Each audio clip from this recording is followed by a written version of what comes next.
or A New Hope. No, it's not going to be A New Hope. But it will be the adventures of the Ironblood dwarves and their human, dweefling, and elf friend here in the city of Ulm. They have successfully made it past the gates without losing their dragon bones, even though they passed their bluff check and then failed it again, having taken it again without having to. An act for which I almost gave George the Beethoven Award because it was so catastrophic, but had to give it to Dan because he saved his bacon. However, one of the conditions of allowing George to use the Beethoven ahead of the game on his HP roll was that George had to do the summary of the previous game. So with Beethoven already blown for the session tonight, George, please take it from the top. Okay, so we started out in our dragon-vanquished dwarf fortress, even though it's a series of rock tubes that have a bunch of kobold poop in them. So we start out with the decision we want to go somewhere. Mountain, what is it?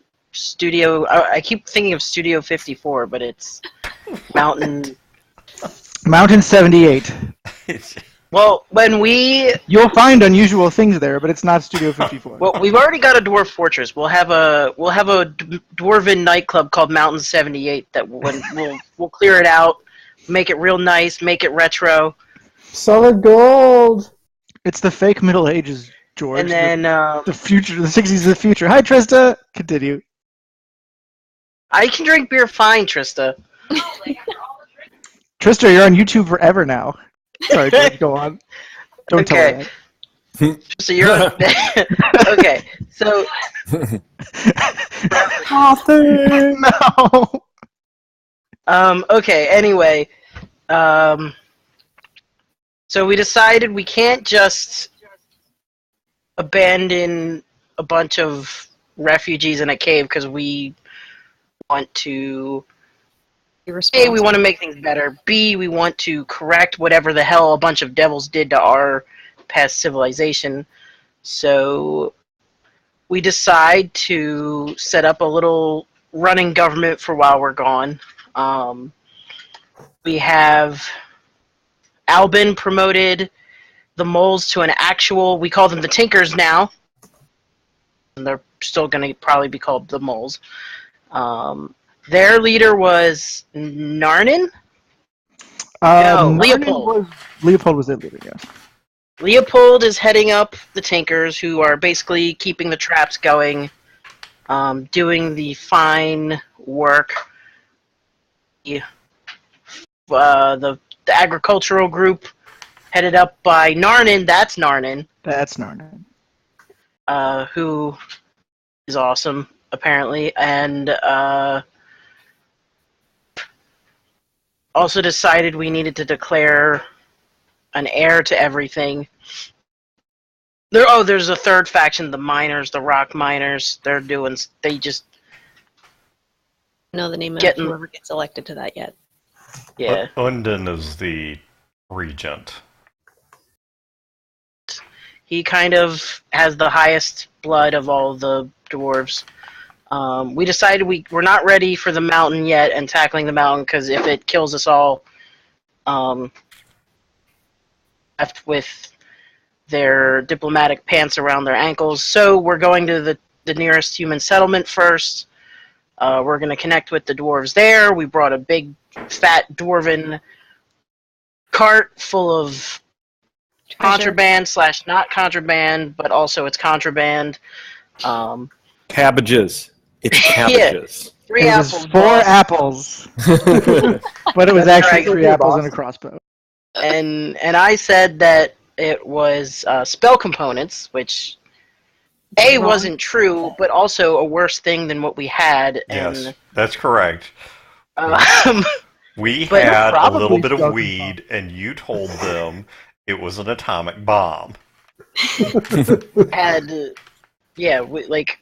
said that within earshot of a lot of people, just so you know. Continue. It's a dragon, and we're hoping to sell off the bits and pieces for money. or at least, and also money. And we're in the town now. We made it into the gates. There was some fast talking by Edwin to stop the honest Albin from ruining everything with words that weren't even honesty. But that's, I think we've harped on that event enough. But not really. We'll do, that's just going to come up again and again. And that's okay. It'll come up. Is there anything I missed? No, it was a good we went to summary. the bar. You went to the bar, and you missed the random encounter with the ogres, but who cares about random encounters? People are like, rah, D&D is about fighting level monster charts. No, it's not. Yeah, some It's about ogres accidentally oversharing. to try and stop us on the way, and they got freaking punched in the face. All right, George. Man. That was a good job. I'll give you a conditional activated modifier for the Beethoven of this session. You're First going time, soft, John. You're going no. Listen to this. This is the reverse of soft. The first time this session, Albin says something that's just a little too honest, like so honest that it puts everyone in danger, or at least Albin himself. I'll give Beethoven to you if it's bad enough. All right. Okay. We forgot to do the ritual of Chud, which is now what I'm calling destroying your smartphone. So, take your smartphone. Chad, if you're on call again, it's okay. You can leave it within reach as long as you don't do any not on-call things. On call. Okay. Oh, dare Back up on call, but on call. It's in my All right. Everybody did it? It's like 4 feet away. I can't reach it. All right, good. Excuse me. I swallowed it and burped it. Thanks, George. All right. And we are also going to say Ed Golem was walking along with the cart party. He just was not taking a particularly active role because he had demon headaches or something. He was You still couldn't make slightly it that big. concussed from that rock. Yes. Yeah, the last time he started a fight, he just got a rock to his head. So he's not so hot for that anymore. I got better. I got better. All right, Ed, you gave me one piece of between the sessions thing you wanted to do, which was what now? So when I leveled up, I took Find Familiar as one of my new spells. And as a ritual, during some downtime, whether everyone was sleeping or I was not actively being a part of it, I commenced said ritual of Finding Familiar. I also said to John between sessions that whenever I cast it, I didn't want to pick my familiar. I left it entirely in his hands with what to inflict upon me. That is correct. All right, Ed. So do you want to do this out by the campfire on the way down to the city, or do you want to do it in the city itself? Smart. It would be smarter to do it by the campfire before we reach the city in case it ends badly for me. Okay. So late at night, while most of the rest of you are sleeping, you can be awake if you want to, but I'm probably awake. Anna doesn't sleep that much. yeah, you're an elf, that's true. All right, so Ed is on the periphery of the campfire, casting at ritual speed his Summon Familiar spell, and Ed, that takes like an hour or something, right? Yeah, an hour per spell level, and it's level 1. All right. At the end of that process, everything grows very quiet. Miranda and Ed, please roll me perception checks. Perception. Am I good at perceiving? I don't think I am. Active perception, or do you just want our passive number? Active. Where the heck do I put my... What is my perception? Holy crap. I need a better... Never mind. It's wisdom. Okay. Hey, it's 20. Yeah. So, out of character, we're getting a little suspicious that everything on roll 20 is either a 1 or a 20, and the first roll of the night is a 1. So let's continue observing. This should happen once every 10 times. It seems to happen about half the time. Moving on. You still want my perception of No, zero? you get it. Enna and Golem at the edge of the campfire, walking straight toward Golem. You hear this clatter, clatter, clatter, clatter, clatter. Very small, but detectable to your intense concentration. And it's faint, and you hear a little bit of dust getting picked up, like something is taking steps multiple times per second. And both of you look down in the direction of the noise and see 8 little pure milky white eyes staring up at Golem. And if you have infravision, you can see that there is a pure black spider about the size of a fist walking right into your leg, Ed. Once it bumps up against you, it just sort of looks up expectantly. Is it fuzzy or is it shiny? It's fuzzy. Huh. In the edge of the campfire, the fuzziness kind of shifts in ways that you're not sure if the eye is playing a trick on you or if this thing's just really weird. Well, hello, friend? I'll pick it up off my leg and hold it in my hand. It doesn't move. It chitters a little bit and just looks up at you with its 8 pure white eyeballs. I'm gonna go over and investigate because he's got a fuzzy spider now. Out there, Golem? Good. I sat down to complete a ritual, and this has arrived. Familiar rules, it still says there's still that weird mental link, right? Yeah, and you can feel that coming down over you as you hold this little spider. You feel just sort of raw emotion coming from it. It doesn't have words, but you have this empathic link now. And it seems curious and excited and kind of happy, actually. I look forward to our journeys together. I let it crawl up my arm and go onto my shoulder and kind of, if it wants to, I'll put my cloak kind of over it. If not, I can just hang out in the open. You try to cover it with your cloak, and it kind of scuttles up a little bit so that the back part of it is behind the cloak, and his eyeballs and head and first 4 legs or so are out up front. Creepy and adorable. It twitches a leg at greeting toward Golem and then toward Enna.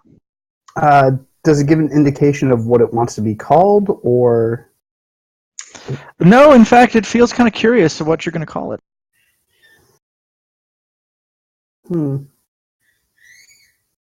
This is a great opportunity to try out self-immolation. I think I'll name you You're asleep Spot. then. Spot? Spot. Very nice. Do we know what kind of spider it is? Well, it's obviously a demon spider. That's a pretty darn good guess. It's not radiating evil or anything like that. But from what you know about the nature of your casting power, Golem, this thing is either a celestial or a fae or a little bitty lower being abyssal creature. And it kind of fits the abyssal profile a little better than it fits the fae and the celestial, given that it's a pure black spider. Yeah. I'm very happy with this. You're a demon. I give it about 3 I'm a weeks demon. before he wakes up vomiting forth a wave of its young. Gross. But that's weeks away. Yeah. No problem. That's a problem for future Golem. That's not a problem for present Golem. Present Golem doesn't have to worry about that. No. All right, this Golem. is Spot. Spot waves its legs. You think Golem through your empathic link, or maybe that was out loud, you can hear a little bitty laugh. That was weird. Yeah. All right, so that was our prologue of the coming of Spot. Now that Spot is here, the camera will shift forward in time to inside the gates of Ulm, and exactly where we left off at the end of last session. You guys have made it to the bar, and what are you doing? I'm not sure that Did we drink.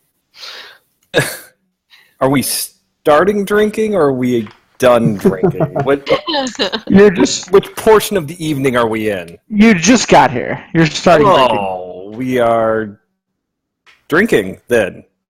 We're starting off slow, just a couple of kegs. Haven't moved on to the hard stuff yet. Okay. We're not right by the cocktail lounge this time, are we?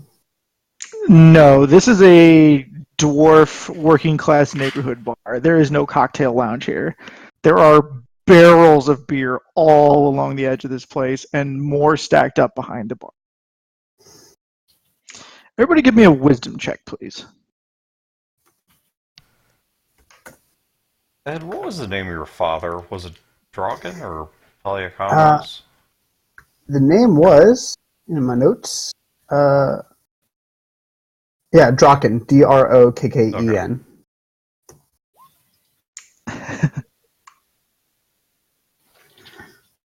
I think Bran the All-Wise. you rolled 2d0 there, Dan. I did. Let's try this again with 1d20. I mean, we know that roll 20 is brutal, but there we go. Okay. Everybody but Golem looks around and notices that obviously it's mostly dwarves in here. There are a few other humans beside Edwin, but nobody else of any other races beside that. Bran, you alone notice that there are little clusters of dwarves looking over at Enna pointedly and muttering to themselves in dark tones. And I'm not drunk enough yet to suggest that she gets on her knees and pretends to be a dwarf. Puts a barrel around her and starts cussing a lot. That is your character. In fact, Bran, since you rolled a 20, I'll also offer... since you've entered the dwarf quarter, you have not seen a single elf. Okay. And nobody's looking at Albin, though, right? Not really. He's taking all of the hate aggro, so to speak. Well, Albin's just a regular old dwarf. Doesn't he have, horns coming out? That's Golem. Golem. Oh, no, Golem. that's Golem. Yeah, okay. Golem. Golem is a weird-looking dude, and even in this particular context, Edwin is a weird-looking dude, but there's not a simmering but definitely purposeful level of attention building up toward them like there absolutely is toward Enna. I turn around, I look Enna right in the eye, and then I say I challenge her to a drinking contest. Sure, why not?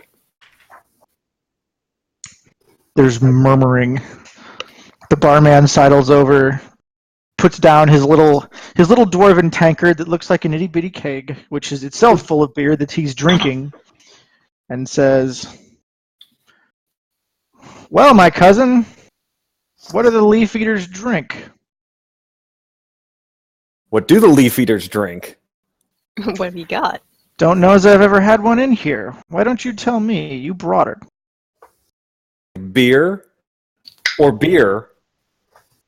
There's also beer. I don't mind a beer. Okay.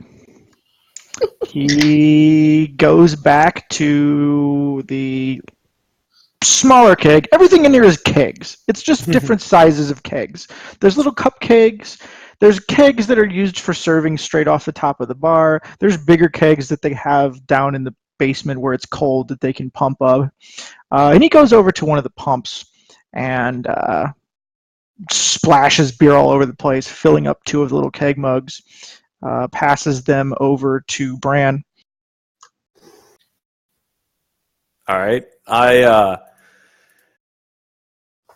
say, if you can beat me in a drinking contest, elf, then you shall be the ruler of the bar, and I will buy everyone around. What? The commotion intensifies. People stop pretending not to look. That makes no sense. Okay. Ruler of the bar. What the hell is this one talking about? I look right at him. I get real scared. I'm like, shut up! Contest between elf and dwarf. They shut up momentarily. And if you win? Well, if I win, then you have to clean my boots. Oh, And he holds up You've like seen your boots. This boot, this leg, and it's just like this thing hasn't been cleaned in a very long time. Snickering spreads from the rest of the bar. What say you, elf? Well, I'm not going to back down from a drinking contest in a dwarf bar. So bring it on, dwarf. All right. All right. Bram, are you guys actually going to go like full drinky drink hard as you can, or are you going to put on a little bit of a show? A bit of a show. And then I lean back to Edwin as, murmurs and cups are going, and I kind of motion to Edwin, and I'm like, is there any kind of spell you can cast on her, or advantage here? To help her out or to make her lose? To help her out. Of course she's going to lose. Come on, let's be realistic. And I kind of like motion to the KK rally that's simmering here. She's got to earn their respect, otherwise they'll string her up. Couldn't she just beat one of them? Yeah, trying to make happen here. Well, I mean... And one of them is me, come on! You think a long-bearded dwarf is ever going to want to admit that they got beaten down by a... elf girl? Yeah. Okay. I know you humans are a little slow and you don't understand dwarf culture. But think of it like this. It's a dwarf. Somebody makes fun of the dwarf. Dwarf pounds the crap out of the person who made fun of him. Dwarf wins honor. And helps his elf friend out. Okay. I think I have an understanding of the situation. John, I go, while they're working on their first tankard, and I'm hoping that Anna can make it through one. I've been living with dwarves for about 100 years, so yeah, probably I can make it through one. He may have been nursing one tankard that whole time. I don't know. I used to be the slow drinker at the party, so I know how it is. All right, John, I go up to the bar. And say, so, them over there having this drinking contest means they have to buy the drinks, which just gives you more profit. I think it seems like a really sensible idea that rather than let this dwarf risk honor and your profit alone, you should instigate a bar-wide drinking contest, or at least get one going at that other table, so instead of staring with their gobs open, they're drinking your booze. And John, this is under the spell suggestion. Okay. What's the save on that?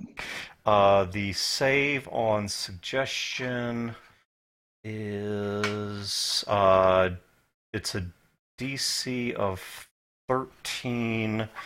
Check. That's probably against charisma, but to be sure. Usually this kind of thing is against wisdom, but if it's against charisma, you'll be better I off. didn't know if just being, let's see. The wisdom save. Yeah, okay, yeah. It's a wisdom save, target of 13. At a 13. Okay, here we go. Nice. Boink. He looks at Edwin and listens to him, and he kind of zones out. Looks like he's not paying attention, but then he snaps back to when the magic takes hold and says, "A wise proposal. Everyone, buy 3 tankards right now and drain them, or your grandmother loved an elf."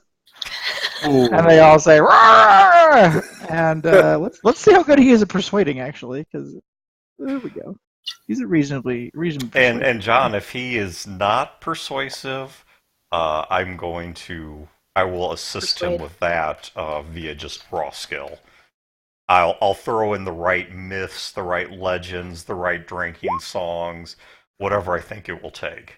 So if I don't get a read that they're doing this, I would like to request either performance or persuasion. There's a murmuring tipping point. You can feel that everybody wants someone else to go first, but no one has closed the idea off yet. That's what I'm giving him for a 12. And make your start a drinking song and point at someone in particular. Okay. That's how you break the. I'll say, yeah, John. There has to be some kind of dwarven drinking song that's like, I chug, I chug, I chug. Now you, and like you pass off the tankard. I'm gonna start singing whatever that song is. Yeah, there are dozens of those. I will take a tankard. I will have him fill it up. I will do the whole song and dances, and I will break part of that back and just be like, I drink this tankard, I drink this tankard, now you drink it, or you're a spankard, and I go over and just slam it down. Alright, no roll is necessary. For that performance, it happens. Man, I don't want to be a spankard. The dwarf next to you who picks that up is clearly quite young. His beard is just a little stubbler. He doesn't have that 50-year-old man for 500 years face that all the rest of the dwarves in here do. And he drains the tankard in one slam and then starts the next verse 2 measures behind yours. This process just repeats. Have you ever seen one of those internet videos where it's the same song starting every 2 seconds or over and over until it's just this unlistenable cacophony of sound upon sound upon sound? Oh no, it's a drinking song round. That happens to this bar rapidly. And the barman is just, his little spigot is just open. And he's putting a mug down, sliding it over, and then putting the next mug down over and over and over again. Okay. And after a good half hour of this, yes, that's precisely the people are trashed, and no one's really eyeballing it anymore. At the start of all this, I just go back to the table and sit down. I'm like, yeah, give it half an hour, and you guys can do really whatever you want. Which is drinking under the table. Anna, would you like some brook water? Sure. You'll have to It's find important a brook. to stay I was hydrated. just curious. Halfway through this process, you guys see 2 dwarves in studded leather armor walk into this place with a bit of a swagger, look around, get assaulted by the music and see what's going on. Eyeball your party and then turn back around and leave. That's right. That's right. Now we're getting the respect we deserve. Right. I don't think respect is the thing that I just got. We should probably follow them. They don't have booze. And we have respect. We're ahead. Anna's now the queen of the bar, whatever it is we were making her. I will send one of my peasants to follow them. Who wants to volunteer to follow them? Or at least stick their head out to see where they're going. Actually, I'll go, and I will send Spot ahead of me by 100 feet. Because he's a spider, they're not going to notice a spider. And Is Spot like the size of a chihuahua or something? Or is he like a normal, like he's a tarantula? Fat Spot. Yeah, he's like a tarantula. He's bigger than a daddy longlegs, but he's not a dog. Okay. We're not going to put a saddle on him for children at the next town fair. Okay, good. No. You could probably get him there with the right kind of magic, but he's a spider with weird-ass demon things going on. Yeah. No, I'm setting Spot ahead, and I'll kind of use my senses to see through him. So unfortunately, that means I'm dead to the world while I'm looking through spider vision. Half the bar is dead to the world, so, you know. Golem artfully transitions to rigor vision at the bottom of a cup. He just times it so that as soon as he puts it down, he's woozy. And then Golem, you see through the 8 faceted eyes of Spot. This is the first time you've done this, so it's extremely disorienting. But once you get your bearings, you see Spot walking along the gutters and up the side of buildings a little bit. And he follows these guys through 2 turns. Your vision is also moving incredibly quickly because Spot is going as fast as it can to keep up with 2 dwarves. Even though they're sauntering, they got a lot bigger legs than he does. Right. And eventually you see them walk into a building that looks pretty orderly for this place. It's made out of brick. The floors are flat and level. The roof doesn't look like it's had a storm rip it off lately. There's a insignia on a sign above it. It just looks like an open book with little writing on it that you can't make out if there even is actual writing. It might just be scribble scrabble to make it look like a book. But Spot gets a very clear look at this building.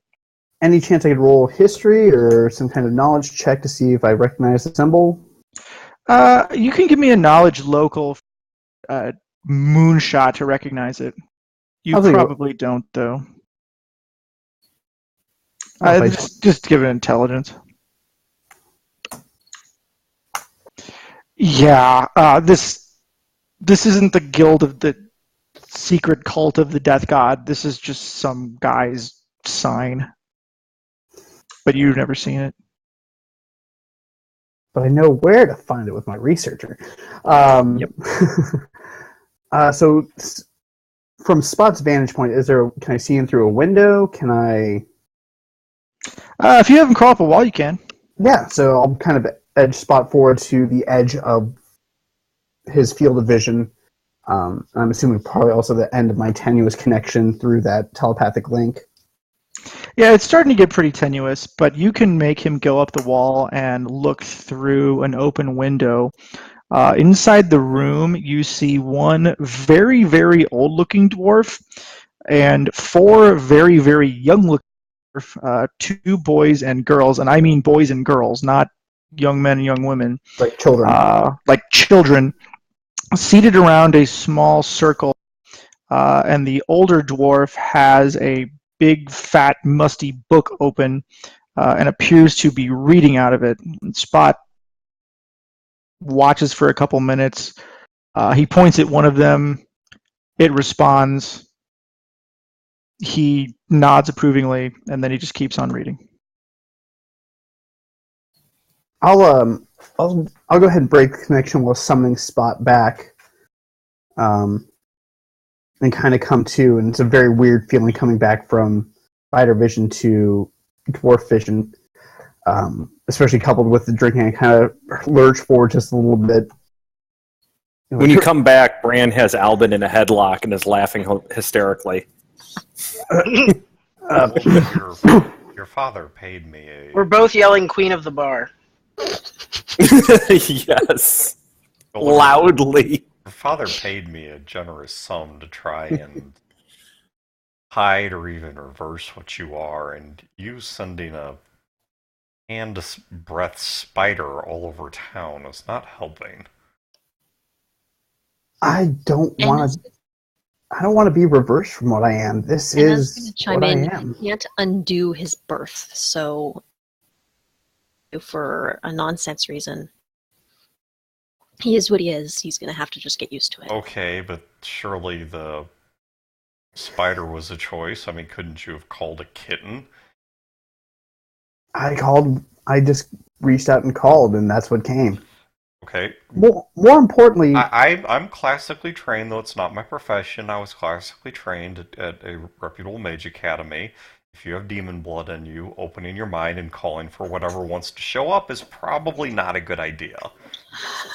It's a great idea.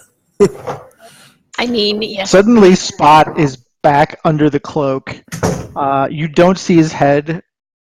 Dan, you just see these two little front spider legs make circles at you, and then go back under the cloak.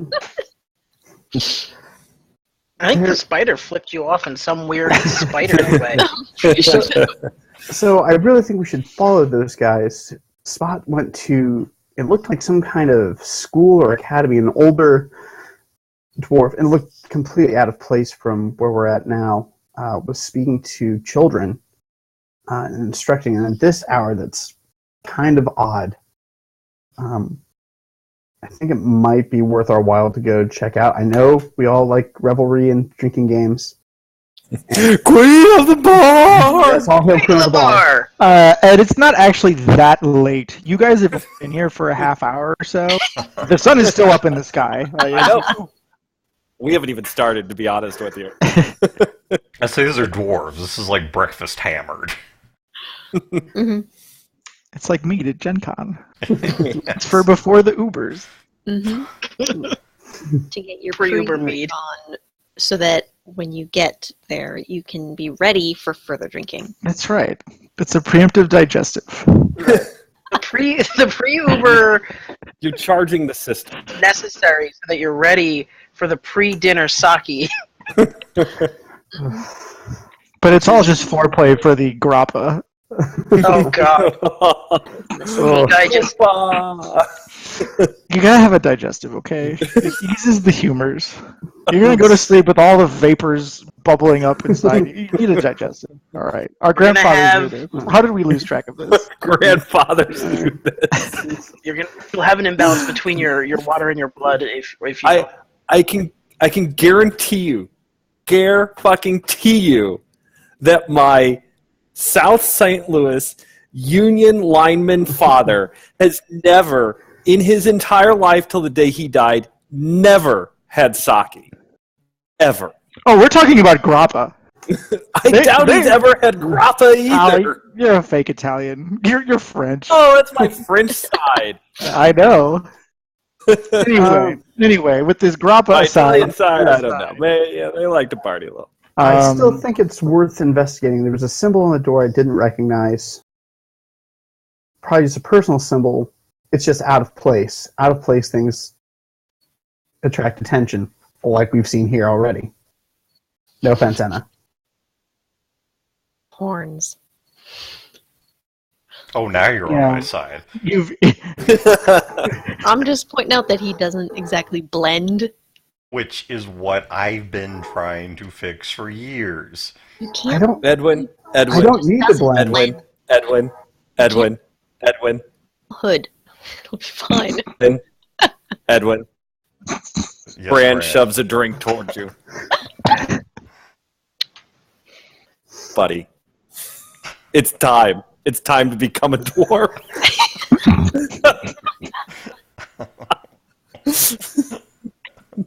Also, there are the two guys with the stub of leather armor going to a school with kids. That seems weird. Like, okay. weird. Not. Why don't you show me where this place is, and I'll inquire. All right, let's go. And, Dwarven school, I'll go they have booze there, so that's cool. So it's important we work together. So Brand, I'm going to put my arm around you, and then I'm going to tell you we're going to put a chair on top of this table. Then we're going to put Anna in that chair, and then we're all going to get a corner of this table. And I made her this hat, and I have like a piece of parchment. And she will demand from her subjects. She will make the demands from her subjects of anything you want to know. Because that's how this works now. She's the queen of this bar. I'm in. 100% in. All right, get aside of the table, Gold. I got Drink. aside. All right, All give right. Anna the boost. She needs it to get to the chair. I'm a lot taller than you. I'm pretty sure I can just climb up. Don't disrespect him. Hey. You don't disrespect me. I am queen of the bar. Oh, I make a. They touch my hand to help me rise. Oh, yes, milady. Yeah. We each, I me kicked and some of Greg the horse even fur off my lady. boot and off you my hand.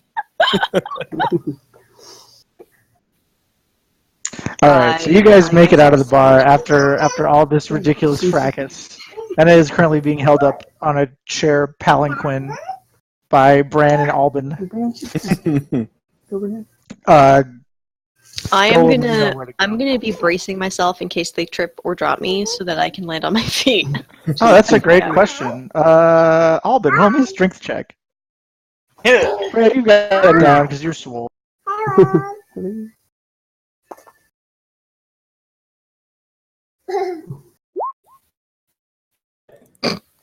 That was that good. Oh wait, no, I wanted one from Alban.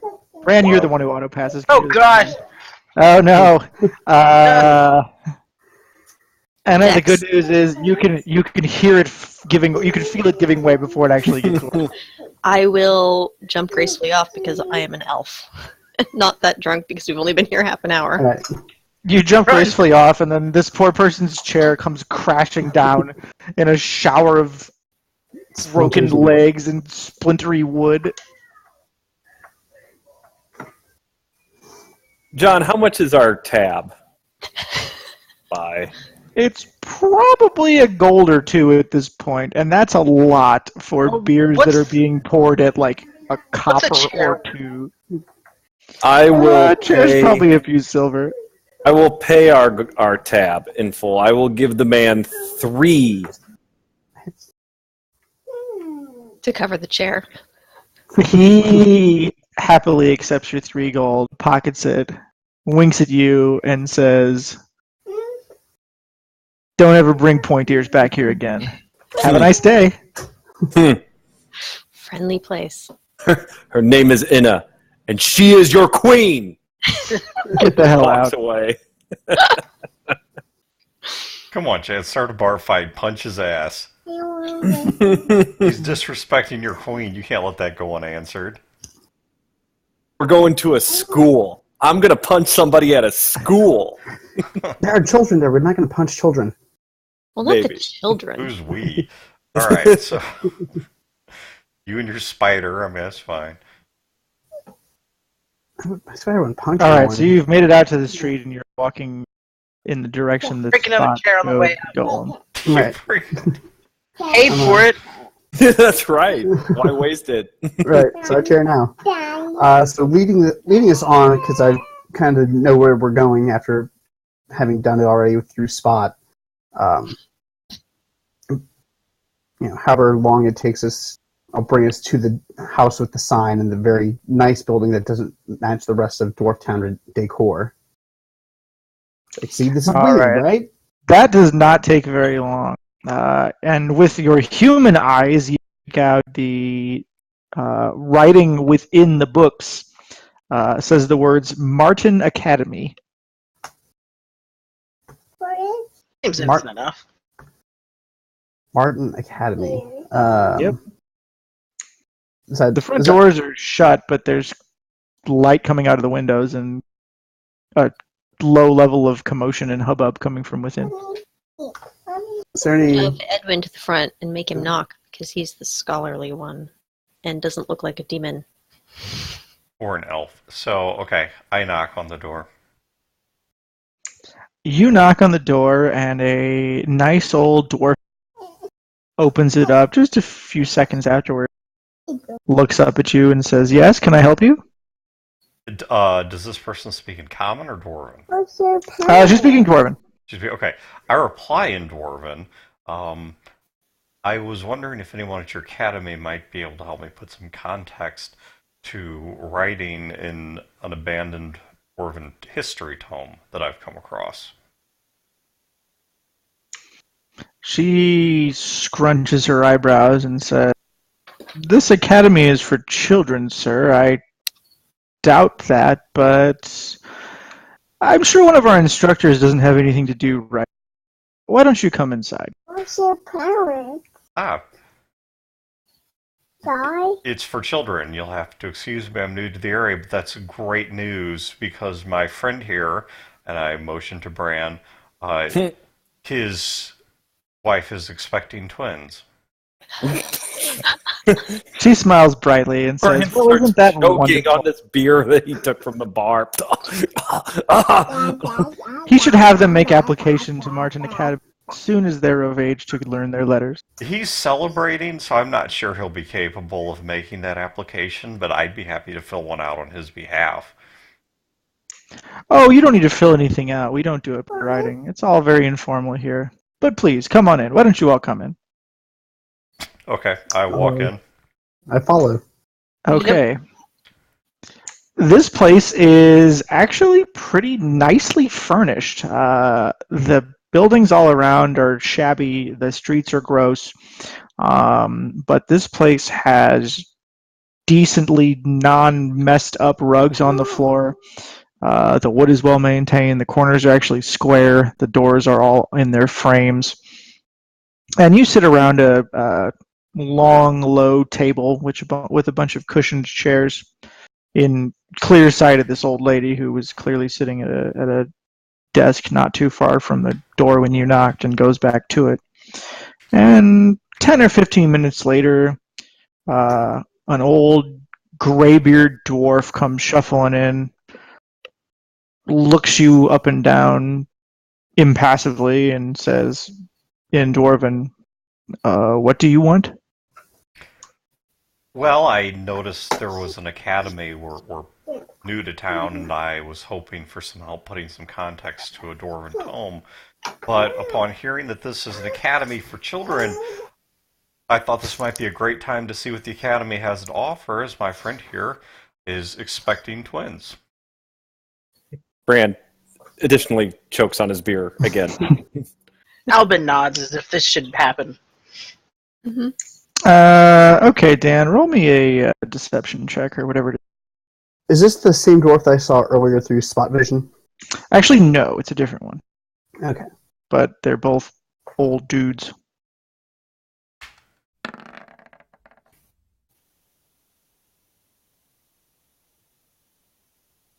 Oh, what's the room like that we're in? Like, is there a bunch of hallways kind of leading off from it? There's one long east-west hall at the back of this room.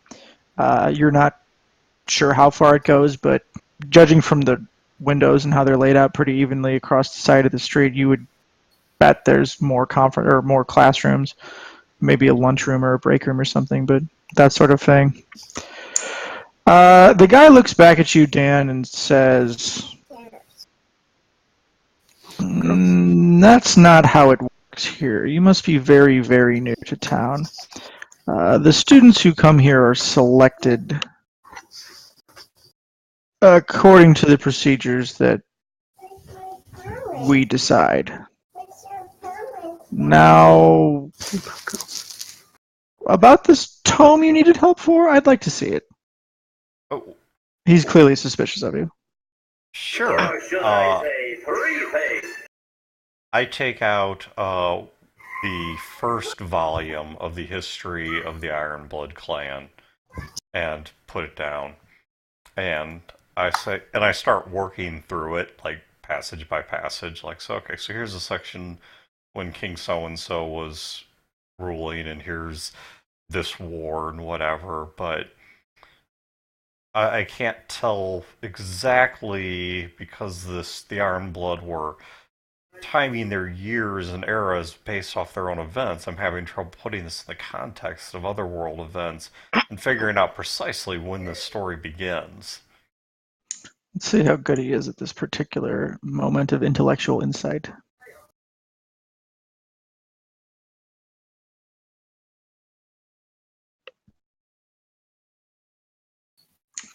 He flips a few pages of the book and looks it over and squares some Ironblood chronologies with the calendar that's actually used in the wider culture with you, as if you actually needed that information. And at the end of that, he stands up and says, "All right, that's all you get for free. If you actually have need of dwarven scholarship, talk to Grodin about it. You can pay him whatever it is he charges. I need to go back to watching the guardsmen's children." I'm quite interested. How do I contact this Grodin?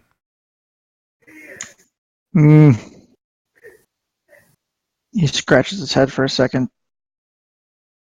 He writes down an address on a little slip of parchment, hands it over to you. Quick question. That's how he does his business. It's a Thank restaurant. What's that? Quick question. You said watching the guardsmen's children. Is there a particular reason why all the guardsmen's children are here? He fixes you with a frank, even stare. Grodin provides the highest quality education to children of important people. What about the children Now. of not so important people? Only if they're really unlucky. I'm sorry, what? Have a nice day. He pirouettes around and leaves. Guys, I think this is a murder school. I think they're making murder kids in there. Why don't we discuss these in the street of another city? Isn't Grodin who? Well, we'll talk outside. John, I go back outside.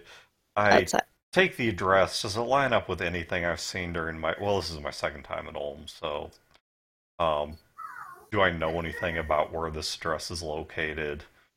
You said it's a restaurant. Yeah, it's in the human quarter, right on the edge of the dwarf. It's in the rich people neighborhood. You've walked by it. It looks really nice. They serve dwarf food there. I don't want to go there. I think we need to get a read on this Grodin guy. I don't want to Grodin go. was the thief guild dwarf guy that we didn't want to deal with. Yeah, no, I don't want to go there. Look, we came here to get dwarves to but not try and. Well, no, I'm not indebted arguing. to thief dwarves. I'm not disagreeing with you, Anna. I'm speaking to Alvin here, but we came here to get dwarves that were somewhere in the middle, disaffected but not completely in the gutter, and I don't think we want his dwarves, but he's probably our best path to finding anyone. I just think we might already be on his radar based on the two guys that saw us and ran and went straight for the school. Well, what do you suggest? Well, instead of letting him put us in a trap, we spring the trap. I don't want to go there. It's less even springing the trap. It's just we just don't want what he's selling. Okay, Alvin, you're in a city that has a sizable dwarven minority. We want to find people that would be interested in striking out on their own, that aren't in bed with Grodin, and also have sufficient character to be worth adding to our revived Ironblood clan. Where would you look?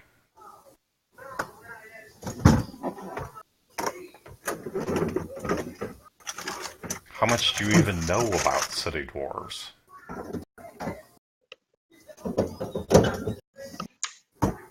Alden, I think Edwin is talking to you. Oh. We don't know anything about city dwarves. I don't know how we get them. I don't want to talk to about it. There's got to be the same concerns with Iron. Talk to people. We've only been in town for about 45 minutes at this point. So the inn. was the drinking at the end. Maybe we would have gotten to know someone, but and we were nice enough to buy the bartender 3 new chairs. And But the he's queen of the still, for bar. some reason, us. So that's out. We can maybe try maybe a merchant district tomorrow, or Who do you think is going to run all of the dwarven merchanting in this town? Got Yeah. an he might idea. not run all of it. We don't know how big his claws are. But We'll This never Groden know guy unless- is this Groden guy is a bad person, right, Probably. buddy? Let's find out who he's wronged, and then let's kill Groden, and Maybe then get escalating those it a people little to bit. come with us. A little bit. He's of not a nice escalation. person that people don't like. He's a horrible person that does evil things, right? Probably, I'm but just- we don't know that. That's how I'm it just works concerned in about the fact city. that he seems to have the guards' children in his academy. The academy didn't seem keen on letting people in, other than that would be an indicator that he has big long paws, which would be an argument for dealing through him. At least in the beginning, to get our foot in the door. You don't let a tiger stick its claws in you to avoid getting eaten. I just think we need to get rid of the tiger. Well, I that think- would be Brand's argument. I think Brian's right. You can't do what he does and not wrong people. There have to be good individuals, morally good individuals, that he's wronged, that would want either revenge or a way out that he has kept them from having. If you don't want to go through Groden, that's your best way of finding dwarves of any character or skill. Is to find the ones he's cut out of the picture. And you notice that our brother Kurt friend inside mentioned either the children of important people or the really unlucky ones. What did he mean by the unlucky ones? He takes the children, maybe kills them. Impresses them into service. I mean, in a number of horrible things. Murder children. I'm not saying he has, I'm just saying it's an interpretation. No, I'm No, saying he means murderer children. Oh, he turns them into urchin assassins, right. Great unseen. Don't worry, I got you, Golem. Appreciate that, Anna. See, she gets it. I know the human tongue may not be your first tongue, but murder is a verb. Yeah, so is immolate.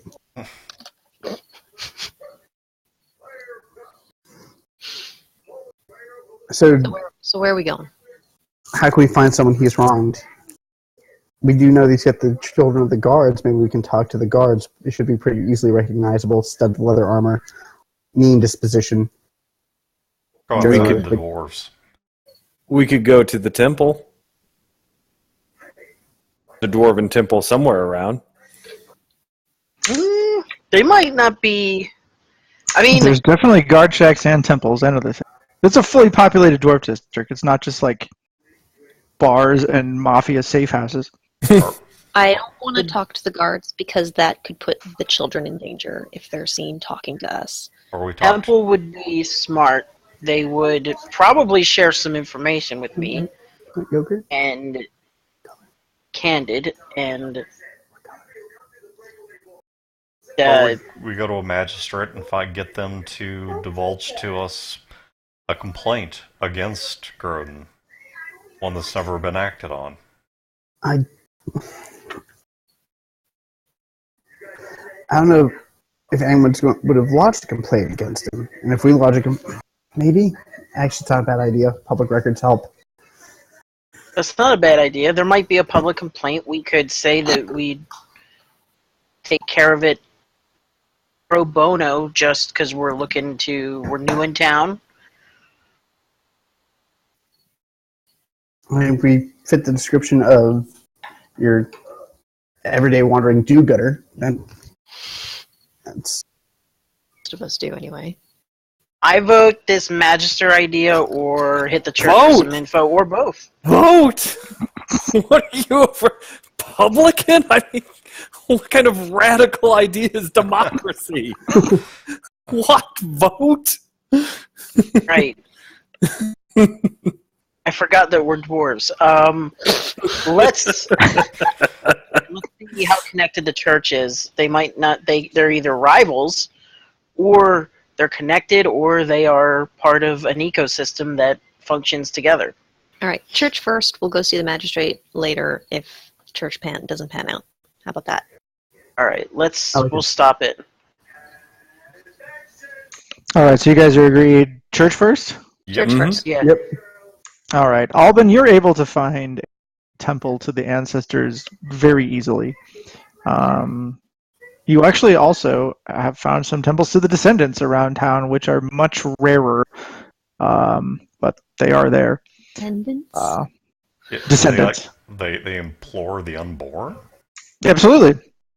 They believe that the people who are presently alive are, it's just your particular moment in the sun, but both ancestors and descendants can impact the world.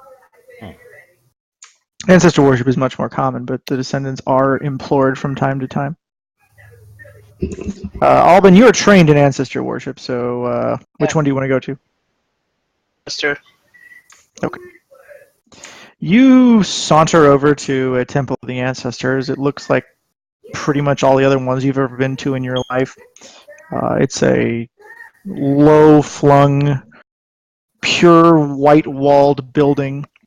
There's a dome of coppery red on the top. The temples to the descendants have a dome of sky blue instead, but otherwise they look almost exactly the same. And there is no one in the nave or sanctuary as such, but you can spot the rectory pretty easily because all these buildings are laid out exactly the same. And if you want to, you can walk to it from inside the temple itself and go knock on the little bolt hole door where the celebrant is supposed to live.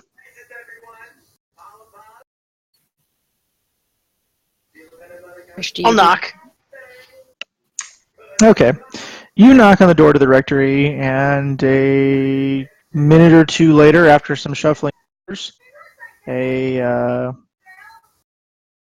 middle-aged, long, braided, bearded dwarven guy in light daily clerical wear, not full celebrant's vestments, but the standard polite company garment, opens the door, looks you up and down, notices your own patriarch embroidery after a minute of not really expecting it at all, and says, "Honored patriarch, you honor me with my presence.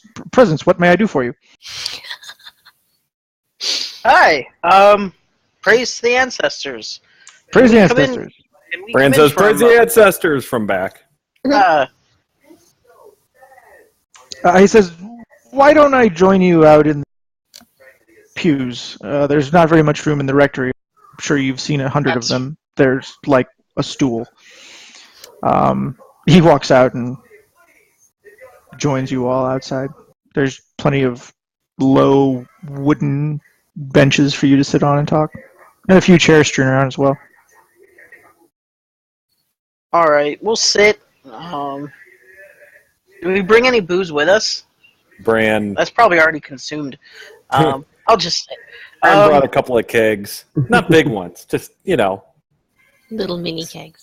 There's like 1 liter porta kegs that barman had a lot of, and when Bran gave him 3 gold pieces, he gave you a few more. Brand's like our All right, Saint we'll take Bernard. one and crack it and be like an Yes. offering.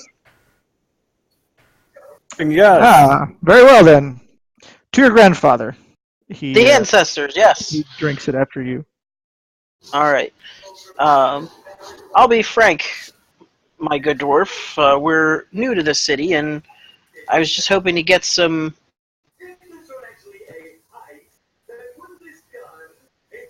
hearing this name Grodin, and I feel concerned. New dwarf in the city. Is this a name I should worry about? He squints his eyes for a minute.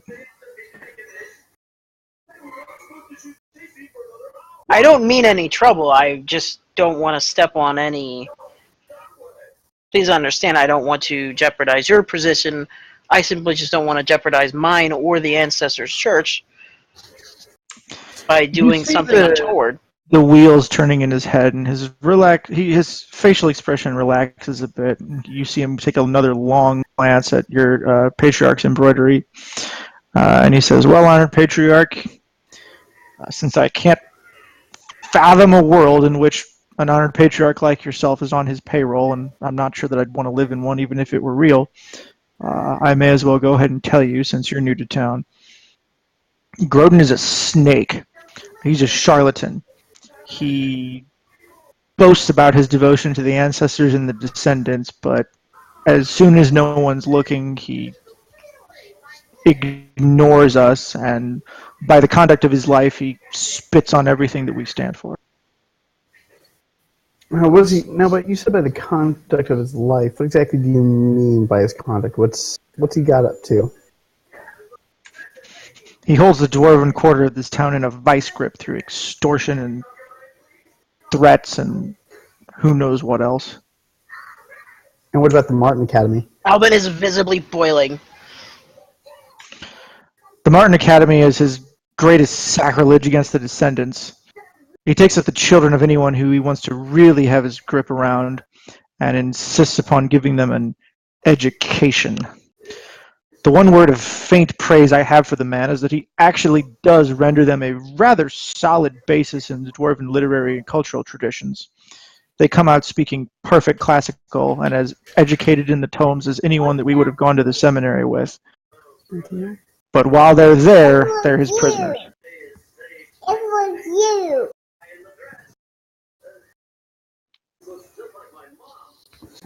If someone could run that school without also using it as a hostage camp, it would lighten my heart. Are the teachers in on the scam? Are they there against their will, or are they willing participants? Oh, who knows? I think some of them will do it for the money he offers them. I think he has blackmail on others. He probably doesn't rest until he's got them both taking bribes and operating under the threat of a crossbow to the back. They all live there too. They know he could have them stabbed in bed at any night of his choosing and he would never be caught. I won't ask you to involve yourself further. However, when you are willing to take such a risk, you can tell me, is there a particular group that would lend itself towards Grodin maybe not being so much of an influence in the city? Well, he has to suck up to the actual human government of the city. He doesn't have them under his... I suppose if you made him really, really, really on the outs with the humans, they could come in and shut him down. He doesn't have any of their children, and he would never dare. They would shove a halberd so far up his rear that it would come out his front. Still, The more probable idea, the only person in this town I know who's near as powerful as he is, and who he doesn't have paid off, is Falanei, who is essentially his elven twin over the elf court. She's a few hundred years old and has hated him for almost as long as she's been alive. I don't know what she does under the table, but over the table she's constantly making petition to the city alleging a grievance of this or a grievance of that. She's actually won from time to time and had writs executed against his bank house, which is very pleasing to me, but neither of them can knock the other out or they'd have done it. What is her over-the-table position? Merchant, Yes, she's a merchant. She actually is a merchant. Her trade in elven goods and some hard-to-find wares, clothing, furniture, alchemical supplies, you name it, Alchemical is quite supplies, well you say? renowned. Yes, alchemical supplies. The humans buy from her gladly. The elven slum, so-called, isn't exactly as much of a slum as it is. They've got more money than we do, and the humans find them more attractive to look at, so they have a little bit of a better life, but don't let it fool you. Falinay rules that place just as surely as Grodin rules ours. You would happen to know how the elves view Falinay. Is she as well regarded within her own community as Grodin is within our own? I wouldn't know the details, but it doesn't seem like she's quite as bad as Grodin is. She doesn't have a school full of hostage children at any rate, I know that. She has a network. She has people on top of other people, all of whom have their own little coin pouches and ledgers. They can't trace her shady parts back to her. She's been doing this for so long that she's essentially immune. I'm sure she has murderers on her payroll, though, so No. I'm not holding Who my doesn't breath for her to in this day and walk into this temple and declare her repentance. Although I'd certainly welcome her if she did. If she was going to walk into a temple, it probably wouldn't be this one. Probably not. The dwarven ancestors have bestowed graces upon those pious enough to invoke them, even who are not dwarves, but it's unusual.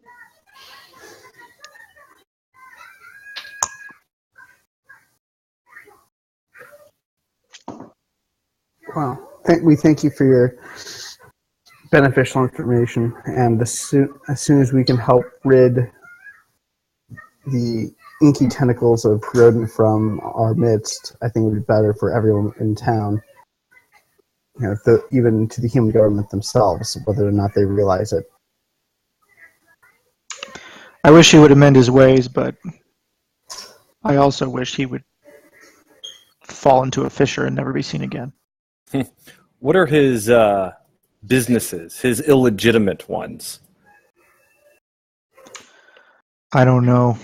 Rackets, gambling, vices of all kinds, smuggling. He takes a cut of everything that gets stolen in the Dwarven Quarter, or he cuts the person who stole it. He's got his hand in the till of all the blacksmiths, all the miners, all the merchants. Everyone with a skill worth having eventually comes to the attention of him or one of his lieutenants and has to pay up or make himself scarce. Are his lieutenants obvious about being his lieutenants, or do you tend to keep them more behind closed doors until they're needed? I'm sure he has secret ones, but the ones that aren't secret. They walk around in their leather armor. If you're selling goods and they see 10 gold coins hit your hand, they'll come up and demand 4 of them as surely as the sun rises. They don't care about getting caught in the Dwarven Quarter. Everyone knows it happens. No one can do anything about it. If we were to recruit dwarves and mine from this quarter, would Grodin stop us? Well, and are there any worthwhile dwarves to recruit? Oh, there are lots of worthwhile dwarves around. Craftsmen are the finest around, better than the humans, even the ones with the fancy houses. The ones who Grodin has under, he wouldn't let them leave. But it's not all of them. You could probably make a handful of the younger ones and perhaps the less skilled vanish into the night without Grodin having enough time to turn around and punish them. But what about the ones that Grodin owns? How hard would he fight for them? Well, and I don't know that he'd have to fight at all because he has their children. I don't think they would leave. I wouldn't counsel them to leave. Where are their children? But not all of them have children. You Are the could, I children suppose, scrape the margins for those who do not have them and take them away.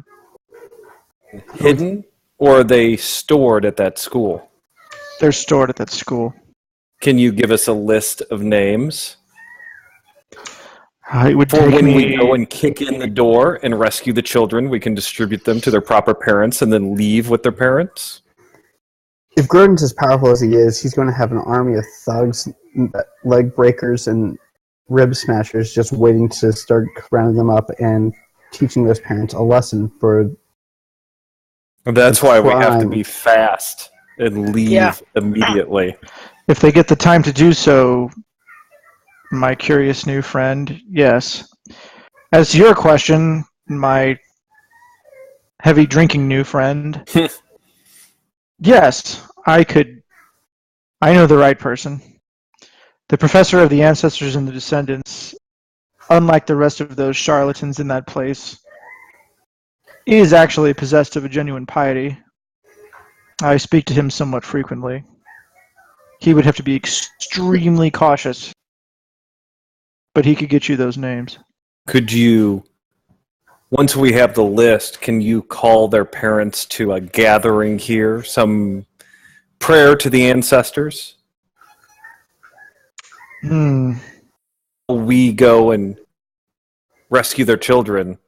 You prepare them for what is coming. We give them their children a choice: stay here and face Grodin's wrath, or come with us and start a new life. Either way, they get their children back. Yes, I back. think I could. Point of order. If we succeed in their heist of freedom, which I would hope we would, what do you think Grodin would do to those citizens who opted to stay? That's tough to say. He would be very, very angry, but he'd be low on resources. I suppose it would depend on whether or not he wanted to terrify those who weren't involved with this, or recoup what few people he had left.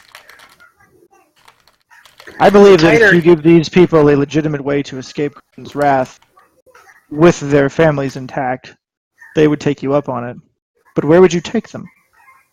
How about we don't tell you that, in case things go wrong? You can come with us if you'd like. Oh no, I have to tend to my ancestors and descendants here. But I understand. Even if this all goes perfectly, I might be visited by some black-clad dwarves who have a lot of angry questions. He shudders a little bit. Hopefully you'll be visited by fewer than you think if we are extremely lucky and skilled. I hope so. I'm going to be frank. I'm not comfortable. No, you're going to be Golem. I must be frank, Your Majesty. I'm not comfortable with leaving Grodin here. I know we don't want to get involved with him, but if he even gets wind of what we're doing, whether he takes his revenge on the citizenry here or rallies his forces at some point and marches on our new stronghold, we're not in a position to repel everyone. I don't think it'll be a problem. I think the city would take care of Grodin for us. We take away his artisans. We take away his resources. He can't defend against the flower eater across the city. She crushes them for us. I like the idea of forcing his hand. It plays into our plan B of him taking drastic measures that tick off the humans. Now we get the humans with us and further weaken him. I think we start with an underground railroad. We funnel out people as they choose. Anyone that finds life under his boot not so bad, or is able to stay out of it, can simply stay out of it. But if he chooses to tighten his grip, that's only going to weaken him further. I mean, it is an eventuality. If Grodin estimates us correctly, he will simply cut his losses, but that's probably not what he's going to do. So it is probably going to escalate with an eventual showdown, but that showdown, we let him make the desperate move. We force his hand, move. Hopefully, we can spin that to the humans, the ruling human class, and get them on our side. We've also got the elf as a backup. But I think the thing to start with is getting the names, or simply just busting into that place and doing one quick smash and grab. The kids will know who their parents are. The kids will know where they live. We go in, we smash, we grab. That way the church isn't involved. And we get them out. We get them out tonight or tomorrow. Well, we need all the parents gathered in one place so we can give the children over, and we can say, you're coming with us, or you're staying here. I don't want to go from door to door with a gaggle of children. Or hopefully they know where they live. Nor do I want to leave here delayed by going door to door, asking if people want to leave and having a homey mead. What if he's indoctrinated these children? You know, who knows how long they've been in that Martin Academy? While they might have a foundation, they might also believe he's their benefactor. They might not be inclined to If we leave. go right for the children, they might betray us. We might need... That sounds like the parents' problem. It would quickly become our problem when they decide to sell us out or alert the guards. Or their own parents. I don't have a problem with them alerting the guards. Yeah. You can maybe use that, but otherwise... Let's risk the church. The church can get the names. We'll risk the scholar. And I look at the Mash and grab religious is too guy. risky. What's this guy's name? The priest religious guy? He's never said it, but you ask him and he says, "My name is Jeffrey." I look at Jeffrey and I go, this too, but if Grodin decides to take retribution against this church, you're going to become a martyr, and there's going to be a lot of angry dwarves. I have no intention of becoming a martyr, young sir, but if it happens, it won't be without a reason. Well, If I enter the Golden Halls and everyone blood dripping off of one of Grodin's pet guardsmen, there will be much more blood. I don't think that Grodin will make that move. I think that it get roughed up, but that would be a step too far for him. Everyone would turn against him. I agree. If, young sir, you know the night and even the hour that you intend to launch this expedition, I can pass off word to Hackett, my man on the inside who teaches the ancestors and the descendants. I believe he would be able to round up and at least temporarily protect the children and be ready for you to extract them. He is a trained cleric of the descendants. He can cast spells. We can start 5 minutes after you receive the list. Very well. Yeah, and get the parents ready. Maybe have a special service.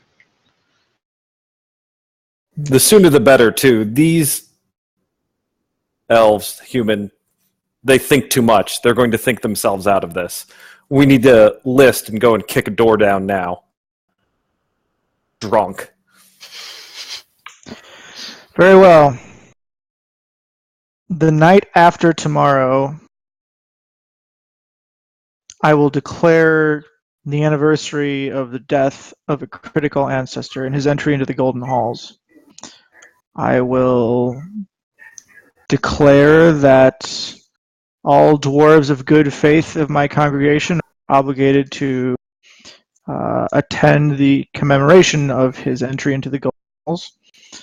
And I will make especially sure, through the use of my acolytes and the genuine faithful, that the parents who need to be here will be here for as long as it takes until you all show up.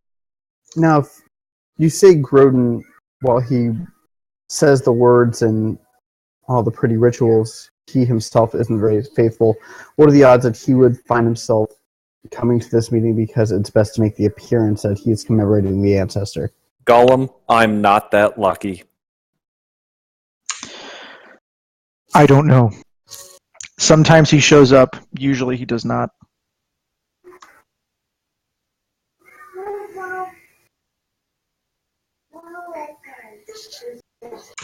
Grodin has a very tenuous grasp on his temple obligations.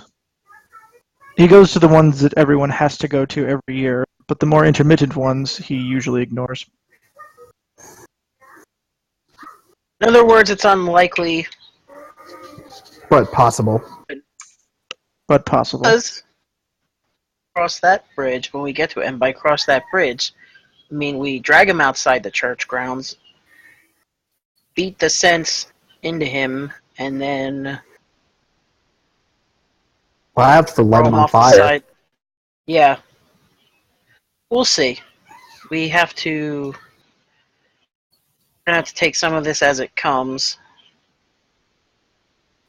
Jeffrey, be careful. We certainly don't need you visiting the ancestors any sooner than the ancestors would like. So, If I die in the rescue of these descendants, then the ancestors of the Golden Hall will welcome me with a hero's triumph.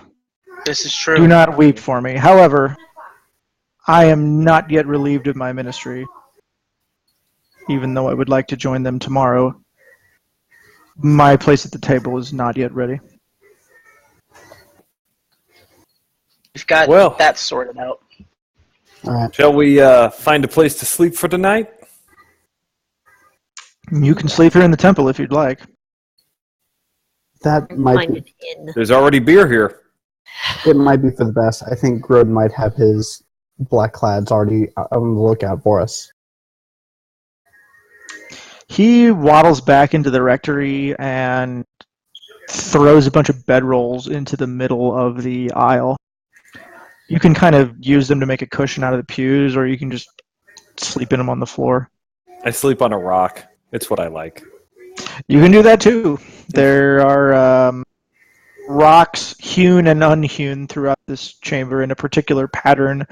It's very familiar to you, Bran. You saw it back at the original Ironblood Fortress all the time. You're not too sure about the finer points of which one points in which direction and whether that's for a grandmother or a great-grandmother, but you know what goes where. Mm-hmm.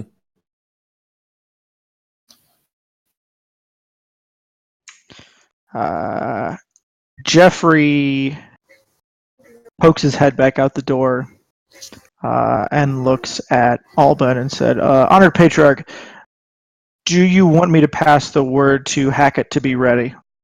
Yes. We're going through with this. I shall then. I'll notify Hackett and he'll give me the names. And I Thank you, will Jeffrey. send word through my acolytes tomorrow that the feast will be the day following. Good night, all. He shuts the door. Faith. All right. While Hackett and Jeffrey are preparing for the Shadow Run, you guys have a day in town. Does anyone want to try to do anything, or are you just kind of hanging close to the temple grounds? Low. I practice my quick draw. Your quick draw, I'm gonna watch Bran quite practice. impressive. That sounds hilarious. Ow! I cut myself. Roll me a d20, Bran. Let's see how that quick draw's going. Oh, okay. It's just okay. Yeah. Well, he needs to work on it. That's true. That's why you practice. Yeah. Dan, George, Ed, you guys do anything on the day you've got? Trying to think of anything. I'm pretty well equipped. Does If Ed wants to go see if he can pick up some spells, that might be good to have. is there a magic shop nearby? Probably not in the Dwarven area.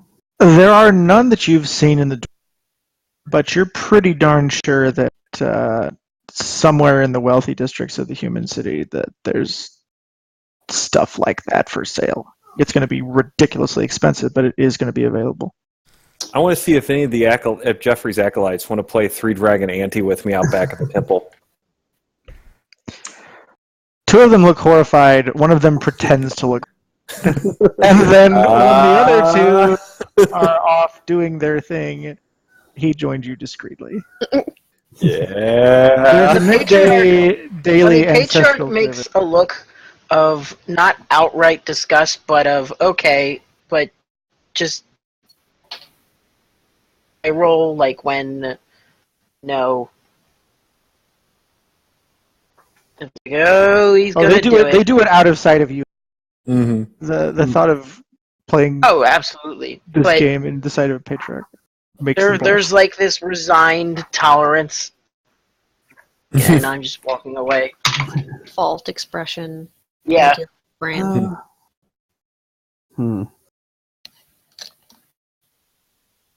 Golem could maybe practice with his spider. Yeah, I'll keep working on the You don't. bring Spot out, getting the spider sense, so I don't feel like throwing up every time I jump in and out. You practice with the spider sense. You look around Spot to practice with him because you notice he's not on you or in his little fold in your cloak. And you see him over on one of the other ends of the wall. There's a rack of a few rows of candles staggered into little rows, most of which are lit. And they're all casting their own little shadow, each in a slightly different direction. And he is hanging out among the shadows on the wall, looking quite content. But as soon as you intuit to him that you'd like to practice with him, he comes over and joins you. What was that for, Chad? I am proficient in one kind of gaming, which is Three Dragon Ante, and I have a set because I'm a soldier. Oh, man. And I get a +2. It's roll 19. Ah! Okay, it's not a slaughter, but No. over the slow course of an hour or so, you wound up with a few of their coppers, and they haven't wound up with any of yours. Excellent. While I'm These are church boys. Like, this guy Yeah, has no business gambling against us. while I'm matchsticks essentially, anyways. within spot vision, I'll actually guide him towards the door. I just kind of want to keep an eye out for any black clads. I didn't trust the two that I saw at the bar, and it's just put an ill taste in my mouth. So I just kind of want to keep a lookout for them. Don't see anything interesting. Or rather, Spot doesn't.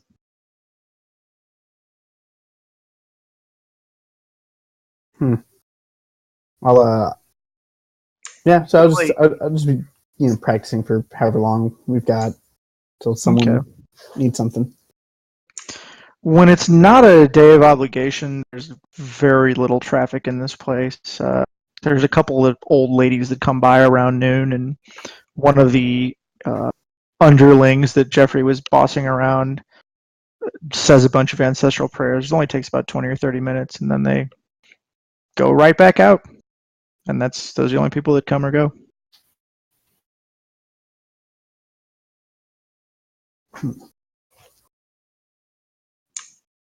All right. If everyone is ready to plot proceed to the night when Hackett has been told to be ready for you, we can do that. We also should probably take our little halftime break since we're pushing 10 o'clock. So first off, does anyone want to do town things? Because you guys might not have access to a large, commercially diverse city for a while. Yes. We could Let's maybe sell that dragon. Can Bran buy a I don't horse? know that. I don't know Yes. that we can sell a dragon without getting. That we don't want because we're trying to take out Grodin. Yeah. Or at least Selling dragon parts without anyone noticing would be a bit of a trick. The only thing I can think of is maybe going to see Elf What's-Her-Face. Yeah, I was wondering if we wanted to get Holiday involved or not. She'd probably that's a decision. Try and run Grodin out of town, which is too clearly. Look, we're about to smash on this dude's academy. I think not drawing attention, that ship has sailed. I mean, we could use the backup. The enemy of our enemy is our friend.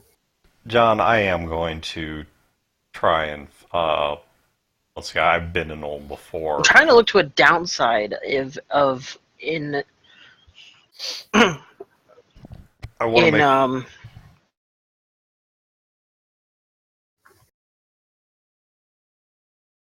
John, my only concern is putting George, what are you, a Dan voice operated interrupter? Sorry. Okay, George, what are you doing? I don't hear anyone else talking. Oh, okay. You don't hear Dan at all? No. I don't hear Dan. Dan, say something. I guess I can hear John. I hear Dan. Now I wasn't hearing Dan. Oh, okay. Probably haven't been hearing Dan for... Holy poop. Alright, well... Oh, dear. Dan, say something. Can you still not hear me? I cannot hear him. Oh, now I hear you. Okay. That's weird. That doesn't happen in Discord. Yeah. Continue. I don't have anything. I was just muttering. Okay. Yeah, we'll come back to you, George. Everyone will get another chance to clearly declare that they want to try to do something or not before this goes over. Dan, you were saying? Okay, so Discord shows my light coming on, so it says it sees me. I've been hearing everyone every time. I had to restart Discord, so... That's weird. Okay. So, John, it strikes me that if we're about to do a smash and grab, one, the ship has sailed, and two, Grodin doesn't have much reach into human affairs. Clearly, he exists in their shadow. So, since I've been in Ulm before, I am going to try and fence the dragon's corpse within a human buyer in the human parts of town. I'll go with you just to give you that elfy sheen. Because okay, Dan. You can't bring a dwarf with you because that's shifty. You can roll me a persuasion to successfully find a buyer. You know that you're on a really tight. You might not be able to find someone who has dragon bones and can pay for them right off the bat, but this is a large city and you might as well try. Okay. All right. You find a low-level human magician, and it's not perfect. You don't think this guy can really afford the good stuff, but you take your dragon bones into him and haggle with him for a while, and he offers you 50 gold for them, and that's as high as you can get him. You think that fair price for them is probably more like 75 or even 100. At this point, though, cash is probably going to be more important to us. So I'm going to agree to it with one exception, which is I'm keeping one hand's worth of claws and the skull. He shakes his head vigorously and says, "No skull, no deal." Okay, then I want one hand's worth of claws, and also one of its femurs. He squints at you and says, "Hey, there was none of this, I keep half the bones when we negotiated our price. You also did. Take it or leave it." I'll leave it. All right, bye. Works. Are you selling in the dwarf quarter or the human quarter? Humans. Hmm. No, I'm staying away from the...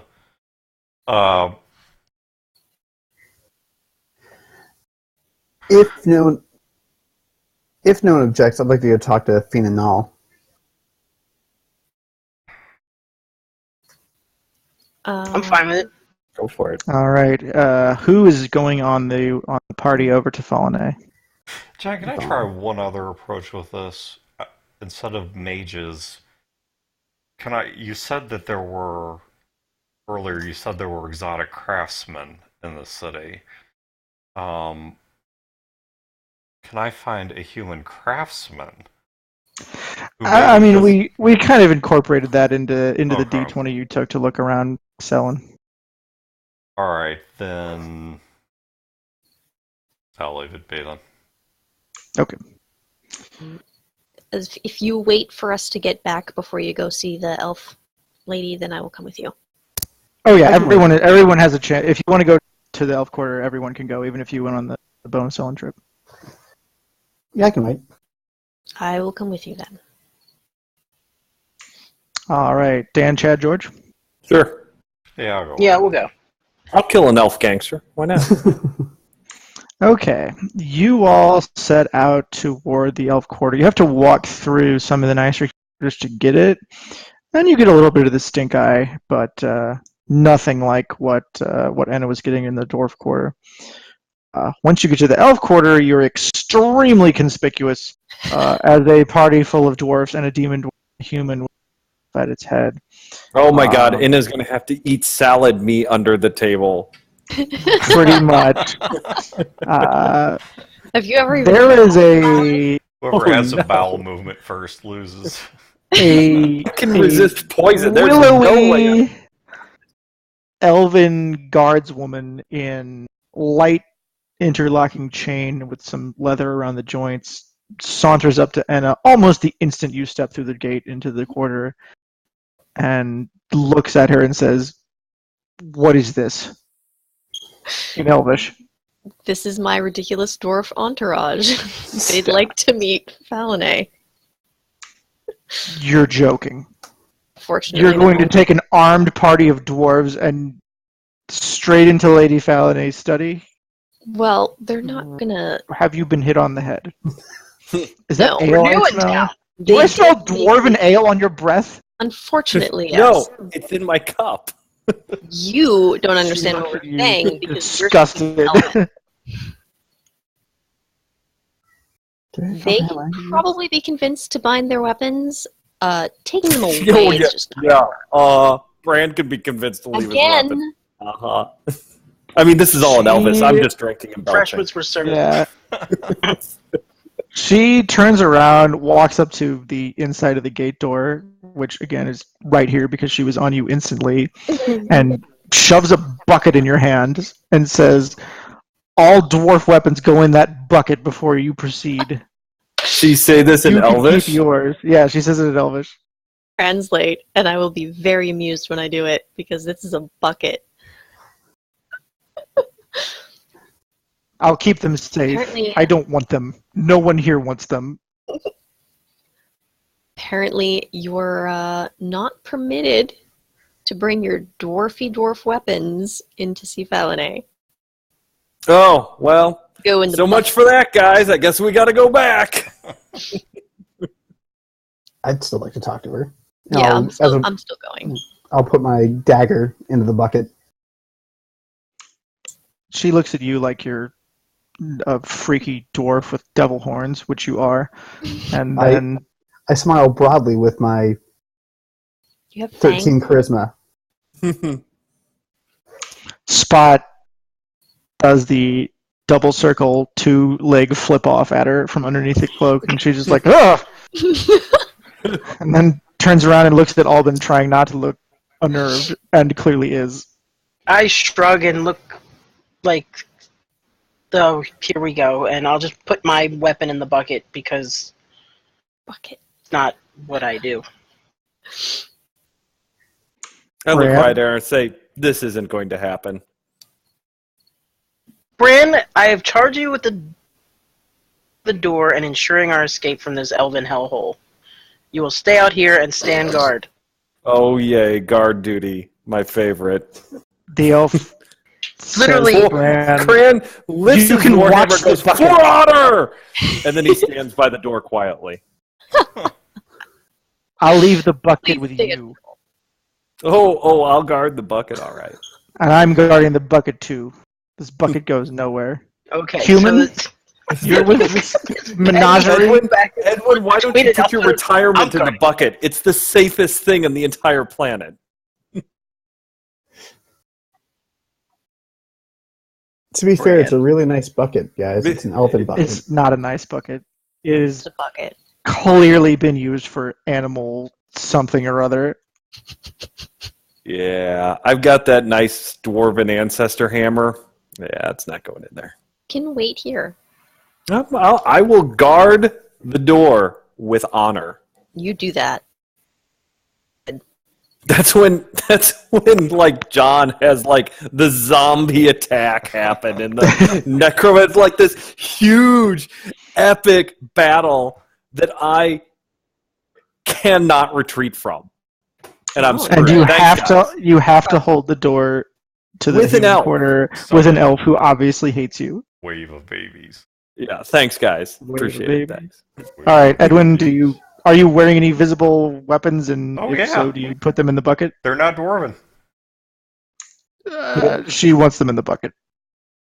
She said dwarven weapons. She said dwarven weapons. She fixes you with a frank Are you with these people? As much as the wind is with the deer. Is that a workable elven metaphor? No. Put your damn weapons into the bucket, and I'll let you see Fallen A, because this is too weird to say no to. Look. I'm a traveling scholar, came here all the way from Candlekeep. Do you really want me to complain to the guard about this and get a whole lot more humanized looking this direction? Or do you Yes, I would love that. Why don't you go to the guards right now? They'll care deeply. Just put your weapon in the bucket. Or wait here.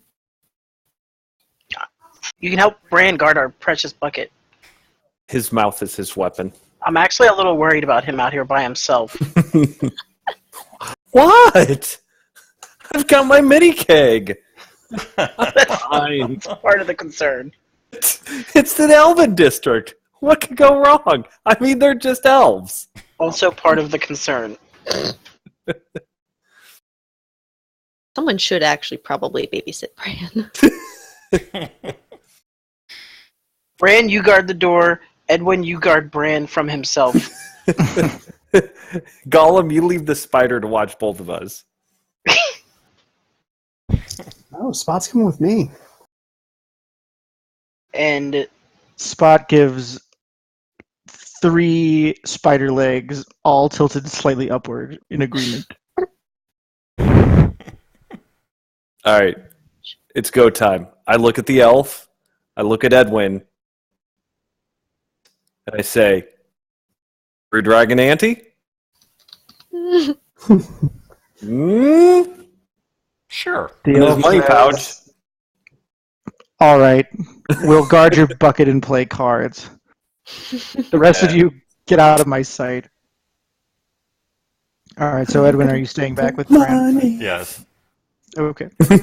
All right, you guys play cards. This time it's not Church Boy. This time it's an actual soldier. So you might be in a little trouble, Brad, but go ahead and roll if you have the training to do so. Yes. Dan, you just roll me straight. Oh, What is it? Intelligence check? I'm just Oh, you're not playing. Okay. Yeah, it's I have a proficiency with it, so does that mean I get a proficiency bonus, which it says is +2? Yeah, your proficiency bonus applies as just because I hate whatever this the bitch. attribute modifier. John, I'm going to, as they're doing this, start talking through the history of the game and give Chad a D6 inspiration bonus. Ooh, Nice. So I roll the D6 first and add that. Any order you want. Yeah, any go ahead order and you want. Just roll roll space 1d20 plus 1d6. Holy crap! Ooh. Yeah, let's roll that. So that's a 9. You got a 9. Oh shit! Holy She cleans your clock. Oh, You guys set a 1 gold maximum to the game out of courtesy, and as the Alban and a Golem encounter is going on, camera number 2 is just got you picture in a picture using every single hand. Oh. Okay, Alban and a Golem. the guard gives you directions to Falinay's front office, and in the elf quarter here. The elf quarter is much nicer and much more sylvan than the dwarf quarter. It's a bunch of wooden treehouse BS. And you make it to Falinay's mercantile exchange without any trouble. Knock. You're let in. There's plenty of people coming and going. There's another receptionist elf just sitting there looking bored. Looks like a younger guy, but with elves it's hard to tell. As we're walking out, I don't make as any an elf, attempt I can to probably tell. hide what I am. They're like Female. ants. I meant age, not gender, but sure. But gender too. How did they build with this wood? There's hardly any teeth marks left. I'm calling you otters. Now's not the Dance time. beavers. I'm calling you beavers. we go to the desk, I guess. Okay. He says that after you guys exchange pleasantries, he says that all right, the Lady Falinay will see you. Don't understand why, and send you back through big wooden double doors. And there are two elves in what is obviously elven chainmail, standing to either side of her, carrying scythe-like pole arms of some kind or another that you've never seen. And she herself is sitting down at a long wooden table, sanded and polished and varnished and all that. It looks very nice. Shortish, and you can probably tell she's probably 300 or 400 years old, so still looks like a human woman in her 30s, maybe 40s at the latest, and looks at you all standing across the room, and for what reason do I owe the pleasure of this visit? My friends here are interested in, be blunt, they would like to destabilize Grodin because they need his dwarves. I would like to destabilize Grodin into a pit of rabid crabs. What did you have in mind? On stealing his hostages to free his dwarves from being hostages. So they have options.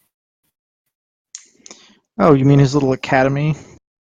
Where Same. he keeps the children of the people who live with him locked up next to him under the threat of death? Yeah, that's the one. What are you going to do? Just walk in and tell him he's been a bad boy? I was lighting him on fire. Careful fire. With the fire. Very controlled flames. More of a cone, really, in his direction, around him, and his stuff, and his guards. Well, what do you want me to do about this? There's the slight problem of getting everybody out of town. We thought perhaps you might be interested in distracting him enough that we can do that. I can get anyone in and out of this town that I decide to. And I can certainly distract Grodin whenever I want. I'm sure. And obviously, once this stabilization has happened, his power base shrinks exponentially and yours grows. All of a sudden, you've got more leverage against him with the human government. You're in a greater position to have more complaints lobbied against him, and eventually you see him kicked out of town or thrown in the stocks and or killed, But the crabs are good. I'm not willing to commit myself palace guard on this little expedition. I don't even know if it's real or not. But if you give me the costs of the sheriffs and the barristers, I'll file a couple dozen writs against him today or tomorrow and have the sheriff serve them all at the same time at his house and his place of business. How does that sound? Sounds highly amusing. How much would that cost?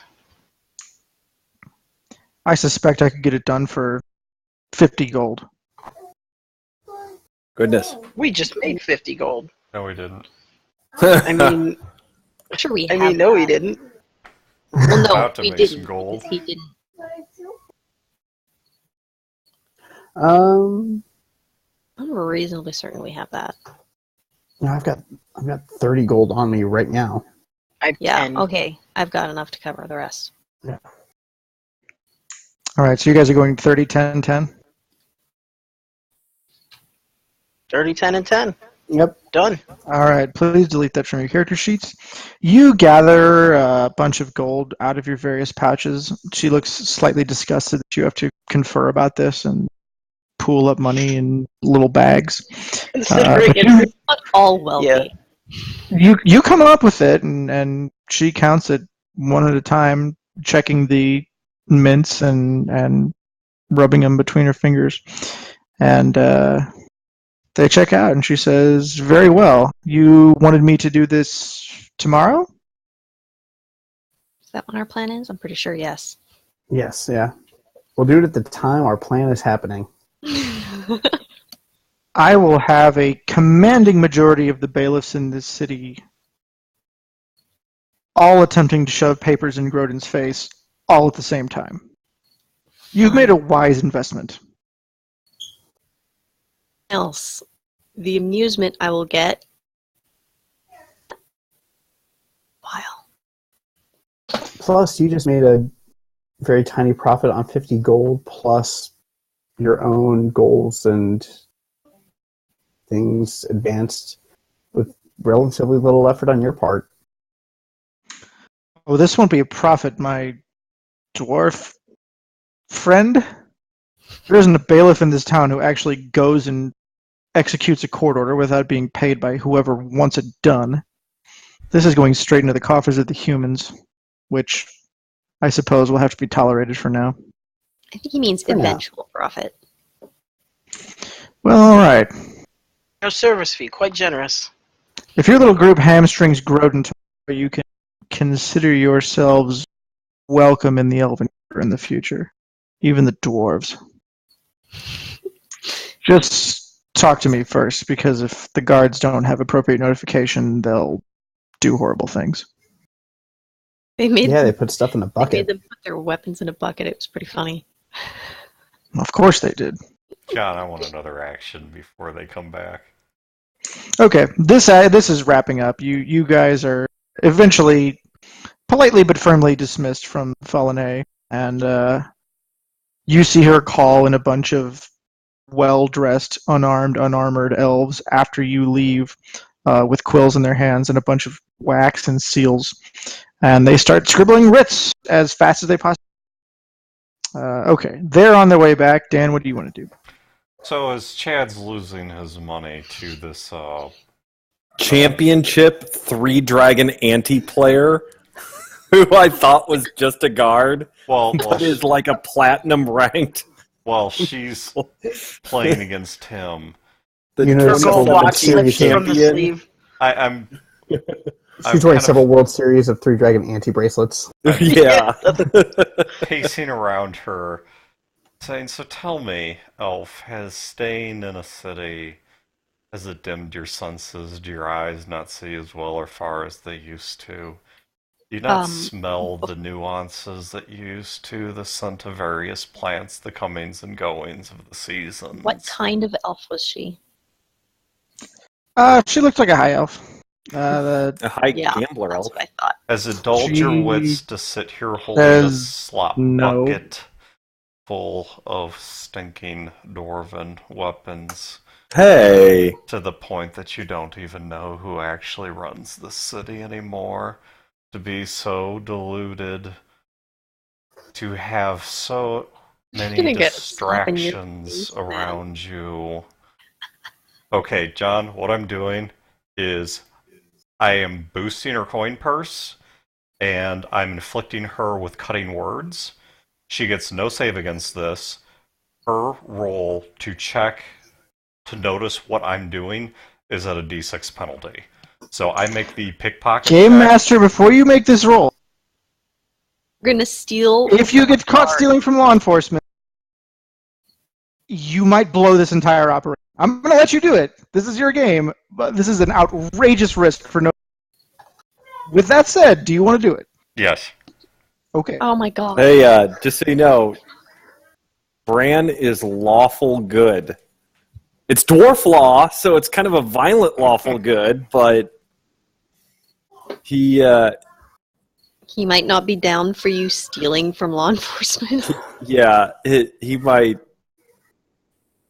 Lose that coin fair and square. I mean, don't get me wrong. He's not going to let them kill you, but Oh, they're not going let to 'em kill knock you over a filched coin purse, but they'll club you and throw you in jail. If you get caught. It's all you, Dan. Go ahead and, what is it, perception versus dexterity? Yeah, and she's at a minus D6 penalty. Yeah, you saw how much that D6 helped me. I can't watch. Okay, you steal it. She does not catch you. Okay. Just So don't tell Bran. as she's sitting there, like when they're wrapping up the game of cards, I then walk in front of her and toss her own coin purse to her. Makes you think, doesn't it? She grabs it, looks at you, and says, "Get the hell out of here."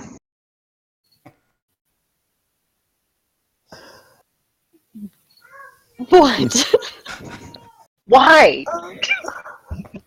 Moments after that, Alban and Enna and show back, and everyone's back together again.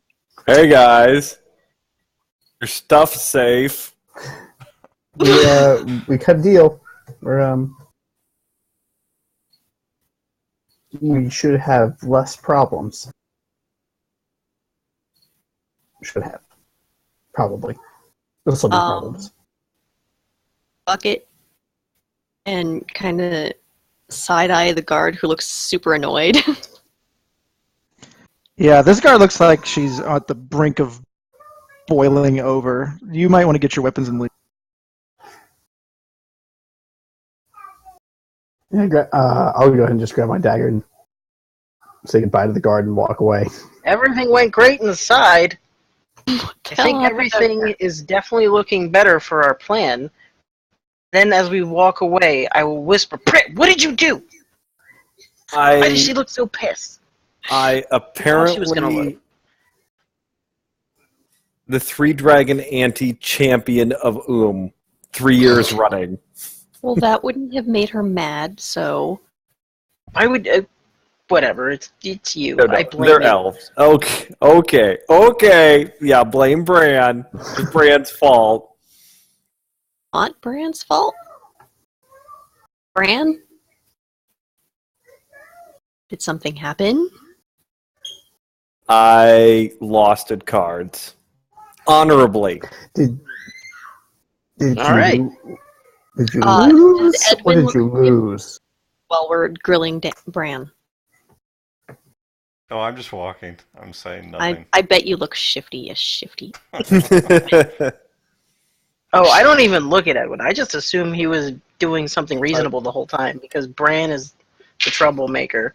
Yeah. But as soon as Bran describes him, I'm like, well, that doesn't make any sense, and it's probably some weird elf thing that you forgot to do, but I can't blame you, because their world is nonsense. I start going into the intricacies of Three Dragon Ante and the strategies. The church. Yeah, you didn't splash the pot. You didn't. You didn't you didn't show your cards early or whatever other the faux pas of the game are. Nope. Looked into my dragon eye. I put down 3 dragon claw. I didn't flip the wing. It's just like all nomenclature from there. Any of All this. right, you guys walk back to the temple under a haze of strategy dissection of Three Dragon. Bran trying to figure out how the heck she did that, looking for how and where she cheated and being unable to find. All right. Does anyone else want to do anything before we plot shift to the smash and grab? No. Would like to get a drink. Yes, we are way overdue for our halftime. We're at like our 5/6 time break. Let's take 5. Come back in the 10:30 to 10:35 range to start playing again. Okie dokie. Sounds good. Put up our away message.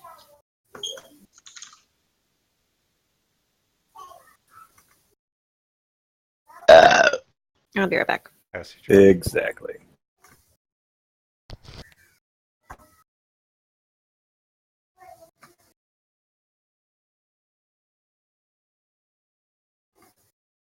Are we all caught up on Game of Thrones? I am. I am. I stopped watching it.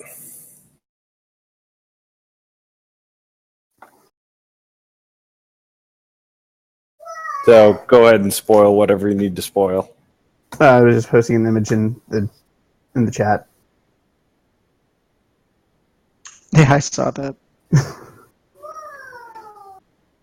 It makes me laugh.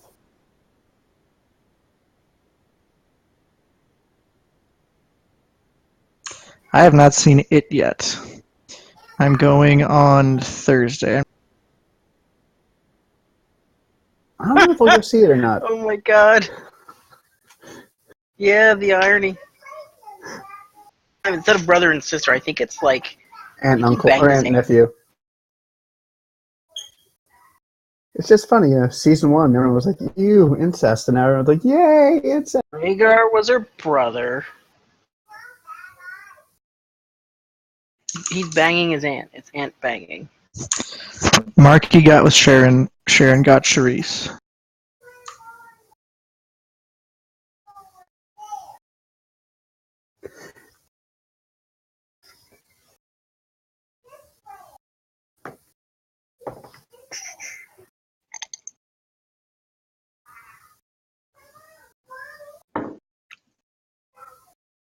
Now, all we gotta do is not screw up. Successfully. You guys have softened the border for pretty well. You've got Hackett on the inside, and you've got Fallen A bribing half of the guards to serve him with lawsuits on the outside. Death by bureaucracy. Yep. It's one of my favorite events in Democratic coup.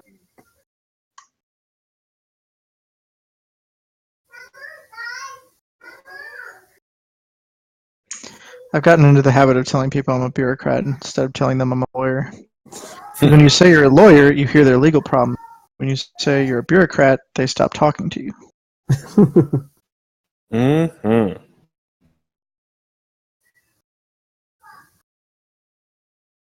That's not a bad plan.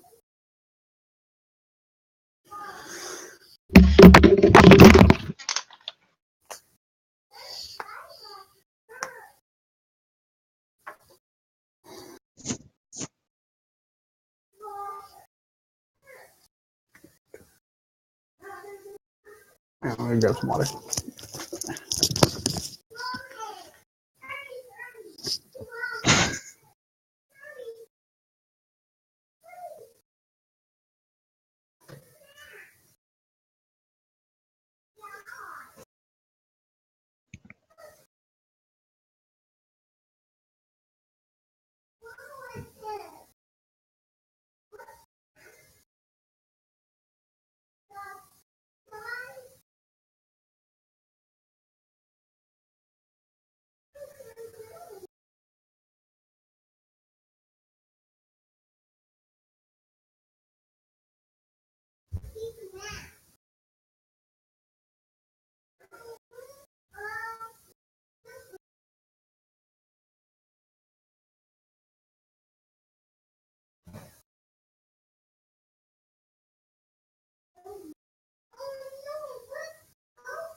Hello.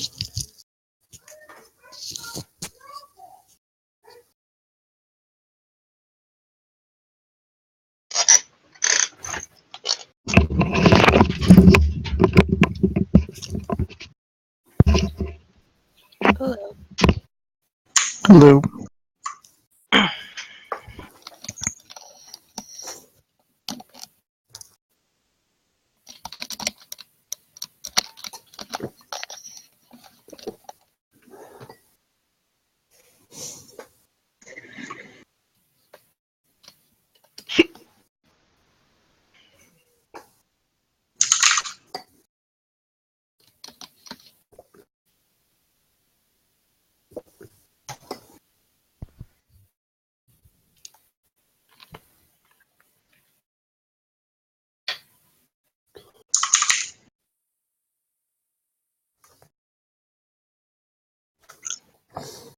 John, what are you drinking?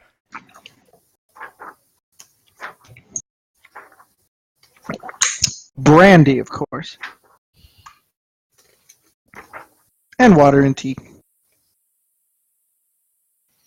From glass of that size, I was guessing brandy or port. Yep. It's my little whiskey dram. It's about an ounce and a half.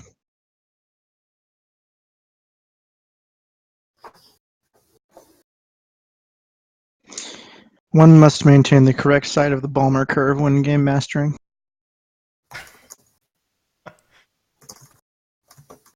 Is Amanda drunk? I know he is a bit unhinged.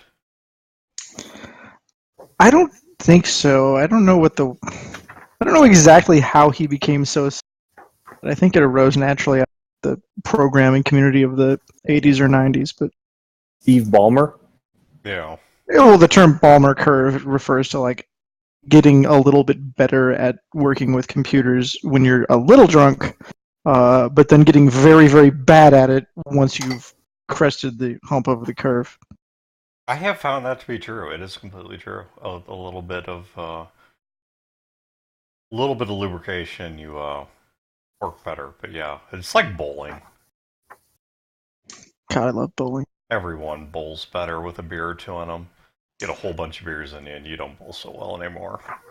You know, if we only want to do Southern Gentlemen and Ladies on one True Dungeon day, we can do bowling team on the second True Dungeon day. Bowling shirts are not expensive. I have 4 of them. You can get them in bulk. We could get 10 of them, no problem. Embroidered with our names.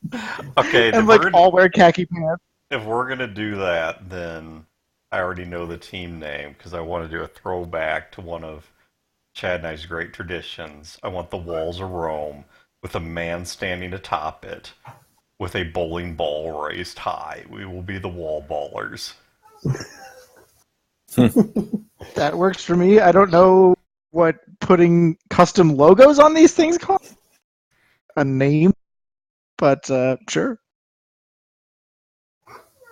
God, that would be amazing. Gen Con group costumes are just the best, and I'm sad I haven't done one in a decade. Okay, everybody's back? Yeah. Yep. Yeah. All right. As the sun starts to go down, the first couple of parents start waddling in. Jeffrey comes out and hands you a list of names, which dwarves go with which children. And he says, all right, Hackett is ready for you. If you bang down the door at any time tonight, he will usher all of the children into the first classroom to the right of the main entrance and hold the door fast and shut until you can get in and do whatever it is you need to do that round of night.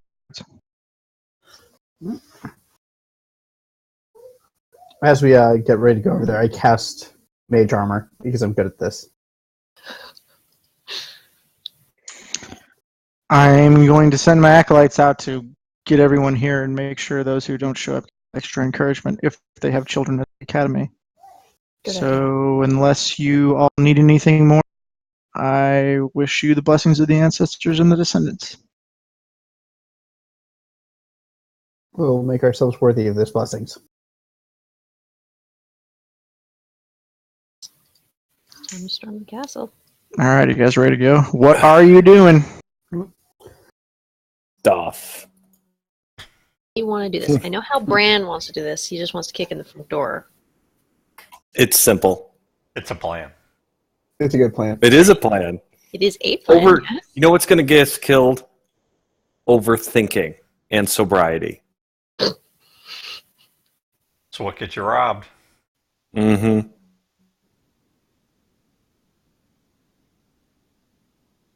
Well, Better plan than kicking in the door. After we take out Grob or whatever his name is, Variety is the second enemy of the night. Anyway, What's that? Just as long as we're all aware that our priority is getting the children out, not Getting the children drunk, yes. I mean out, yes. getting the children soused. getting two fully plated dwarves in any kind of stealthy manner. I mean, we can open with some tricks, and I am open to ideas. You was yucky. But barring anyone that can actually pick the lock, sneak in, quietly take out I any actually can. kind of. We can have a signal. Can you also make signals? It's like a belly. Okay, well, how about this? How about, look, we'll find a window that either has a candle or doesn't, and once I've done my thing, I will simply alter that candle's state. I will either light it if it's dark or stuff it out if it's lit. Why don't we have a couple of us go in the front and involve the guards, while a couple of us go in the back and sneak in and find the kids and shuffle them out? Can anyone but me actually sneak? Anna? I can sneak, yeah. Okay. I mean, I'm better in the woods. There should obviously. be a sneak crew and a crash crew, and there should be a signal for when it's time for the crash crew. Crew is the signal for the sneak crew. It's a lot of cussing. The spider could work because I imagine we can stay 100 feet away. Your Crew spider problem. with the crew, we can just say, and now you should crash into the building. Go. You know what? That's not a bad idea. Spot salutes Enna. Wait. Not overthinking, just minimal thinking. Just a tiny little bit Good of enough. Precious drinking time. thinking. All No right. one's stopping you Spot from- then salutes Bran. You're right. All right, let's go. We'll send Spot with Enna and the sneak team.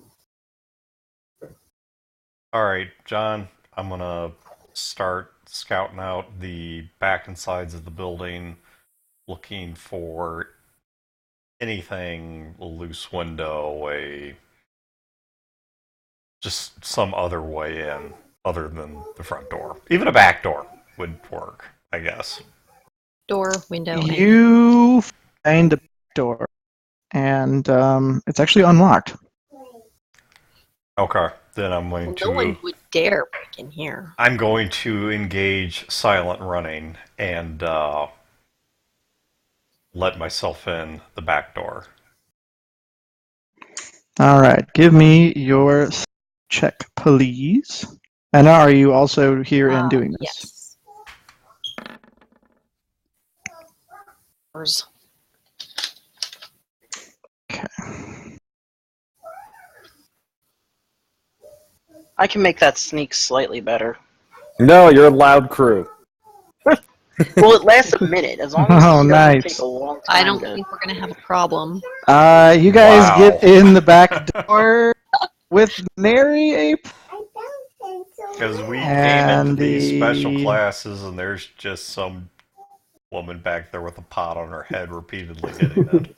Someone just very carefully placed a bucket there, and we just have to walk calmly around her, and it will be fine. Yes. This Don't is touch the the bucket. flat first level of the building. in the hall going out west from where you are leads back toward the front door in the main atrium.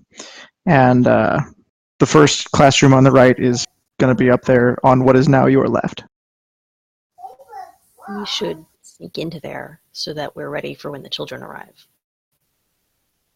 Right. Okay, so that's what we'll do then. Okay. You creep up into the designated classroom, and you see 4 dwarves milling around throughout. There's 2 in the lobby and 2 just kind of ambling through the hall, talking to each other about gossip. 3 of them are armed with visible weaponry. One of them is just wearing scholar clothes. Avoiding them. I'm not trying. Yeah, we'll wait until the crash crew comes in. Yeah. Okay. Just avoiding them for now. There is a candle in the window, and you have spot. Okay. Then... Figurative candle by saying, Spot, send him in. I'm standing there in the street in full battle gear looking at Albin. I'm like, was there a signal? What was the signal? I don't remember what the signal was. Guys, it's go time. It was something with the spider and then maybe candles. Candles? Bran, You know what? as you're Bran, having don't- the conversation, you turn your Brandon, head, Albin, it's go. and Spot is on your shoulder, pointing with eat him. his 2 little 4 mandibles at the front door. Is this the signal? If you try to eat him, he dies. Guys, it's time to go. Go time. I'm just going to go. I don't even know if this is a signal. It's a signal. Kick open the door. I do the football butt pat to Brand. Go, go. Oh, wow. All right. If only you weren't a cousin. You guys kick open the door. It goes flying. And there are 2 longsword wielding. Oh, actually, one is a long dwarves standing in the foyer, and they see you barreling in, fully armed, and raise their weapons. I'd like to roll intimidation because I am shouting really horrible curses at them as I. Okay. You can roll intimidation. All right, and then read that and boop, bank. They look pretty scared of you, but they don't break and run. Fine. I'm just cannonballing right into them.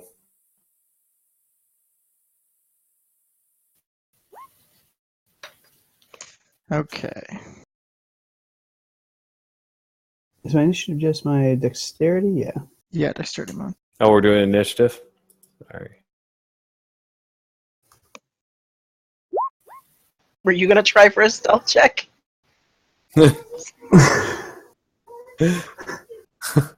Are we doing initiative or? I rolled one just in case. Oh, okay.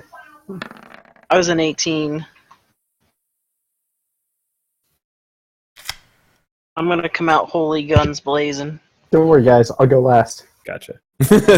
Oh, you are going last. I thought for sure I had that cornered. Nope. Oh, you going first would have been sweet. Next room.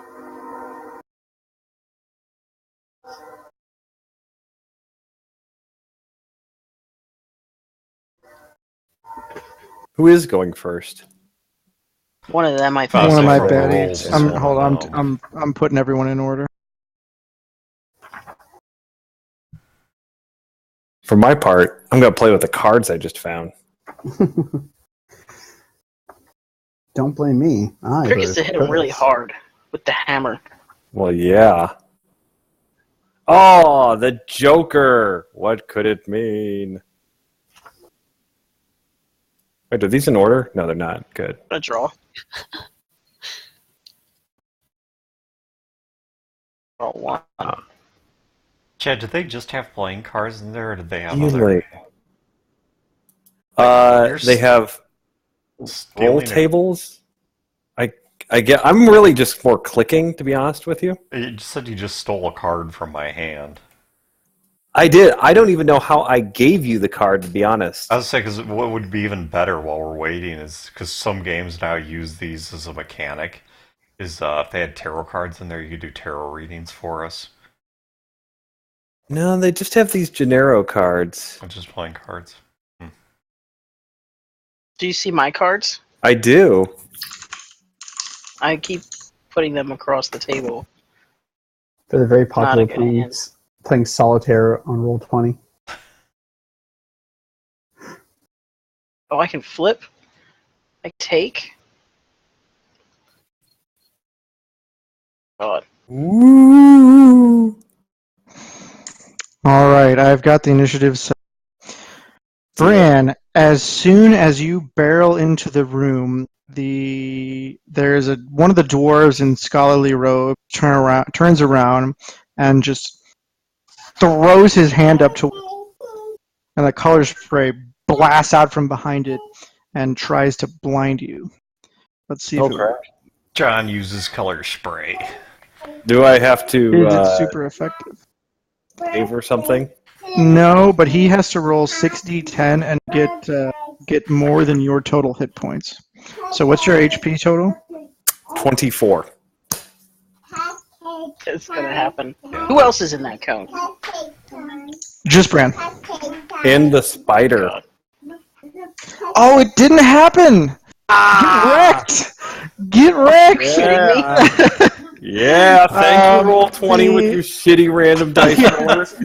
The color spray floods Bran's eyeballs, but he's just like, "Rah, I've drank through worse than this," and is not blinded. Alban, it is your turn. Jesus.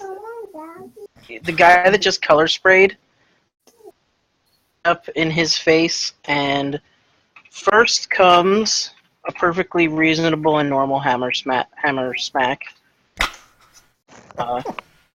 That's well, yeah, that's how it goes every day. He gets hit by a hammer.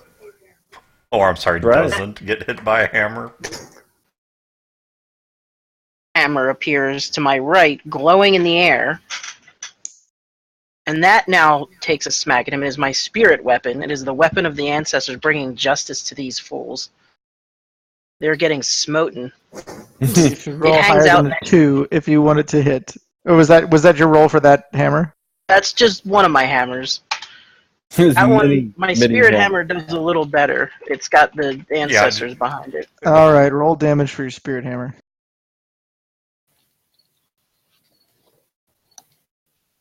Wow.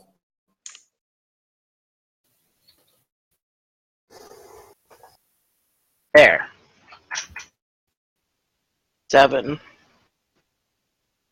Okay, your spirit hammer smacks into his robed arm and almost breaks it in half. You hear this blow of spirit energy against almost unprotected dwarf flesh, and it's just crack. Ouch. Bran, you are up. The guy who color sprayed me, I'm going to spray his blood on the wall. Geek the Mage first. That is a hit. Please give me This is damage. becoming a Shadowrun. Are Red is the crits color. only the natural? Correct. Crit's only natural 20. Gotcha.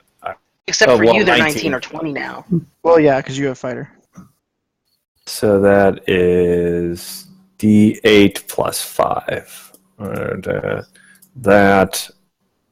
Whoops. I did that. You did that plus 5. So you did 12 to him. He's in real bad shape. You take it to the leg on the same side the Spirit Hammer took down the arm. And you do indeed blood spray in response to his colored spray. You can see his robe starting to soak through with awful fluids as soon as you connect. Okay, Miranda, you and one of the NPCs on 15. You go ahead and go first, but if you kill him, he gets to go. Not that I don't think you're going to attack this caster, but go ahead. I'm gonna attack the caster. All right. Because fuck that guy. Let me just double check my bonus.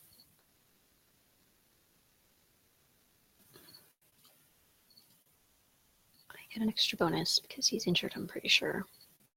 What is this? I don't know. I'm going to accept the trade.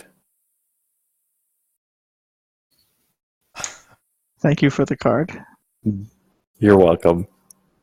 You took that card from me because it's like take a card, let it go, and then Okay, roll damage, please. Teal request. No way. That's why you're a dwarf and not an elf. I gave you a choice. What was that, Miranda? An arrow? What? Was that a bow and arrow? An arrow. Yeah. Okay. add dex to that. The arrow from the back of the sneaky crew. No, I'll narrate it from Smash Crew's perspective. Bran, you are coiling up to deliver the kill blow, waiting for this wimpy mage to try to blind you again. When there's a bright red arrowhead that just materializes out of nowhere from the front of his chest. And then he never understand mages. falls forward. And Why would he Anna summon is an arrow in his chest? That's silly. still Yeah, holding right. up her bow, having just released the arrow. And you can see her behind you now. Yell, did you see that mage summon an arrow into his head? Silly. What is with them? Okay.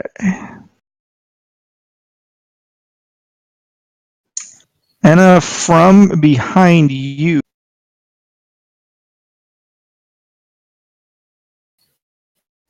Oh. So yeah, John, you froze up there for a sec. You want to try? Am I here? Yeah, you're good now. Okay. No, I just stopped talking in the middle of a sentence because I was going to see what my dice were. Oh. Doop dee doo. There you go, Dan. From behind you, Anna, you slight, unmistakable air signature of a rapier being shoved in between your shoulder blades. Let's see if it hits. What's your armor class? What? That hits. Okay. Wop, wop, wop.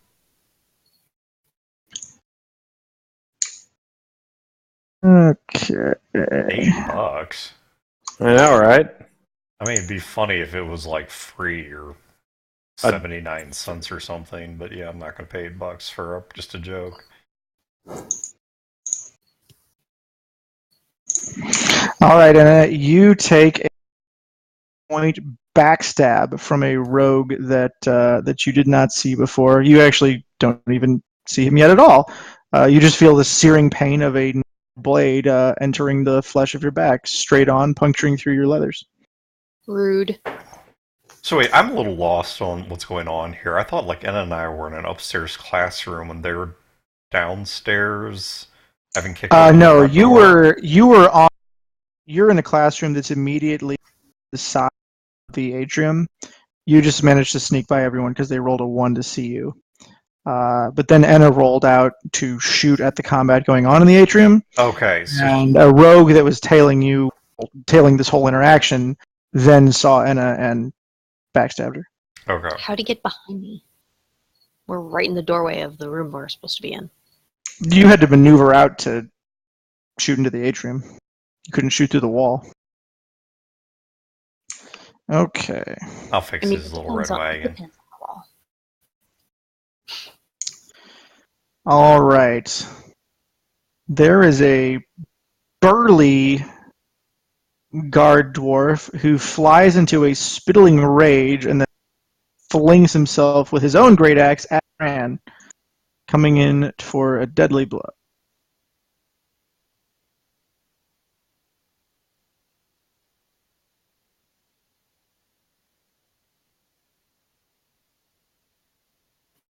Nope. But I intensely doubt that will hit. For all his rage, he still will. The last of the hostile dwarves then pushes aside the barbarian who just came at you and goes for Alban with the longsword in his hand.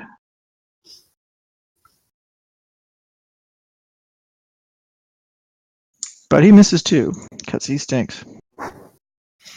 All right. And now at the bottom of our order, it's Dan followed by Ed. Dan, what are you up to? Yay! We get to pretend we're people.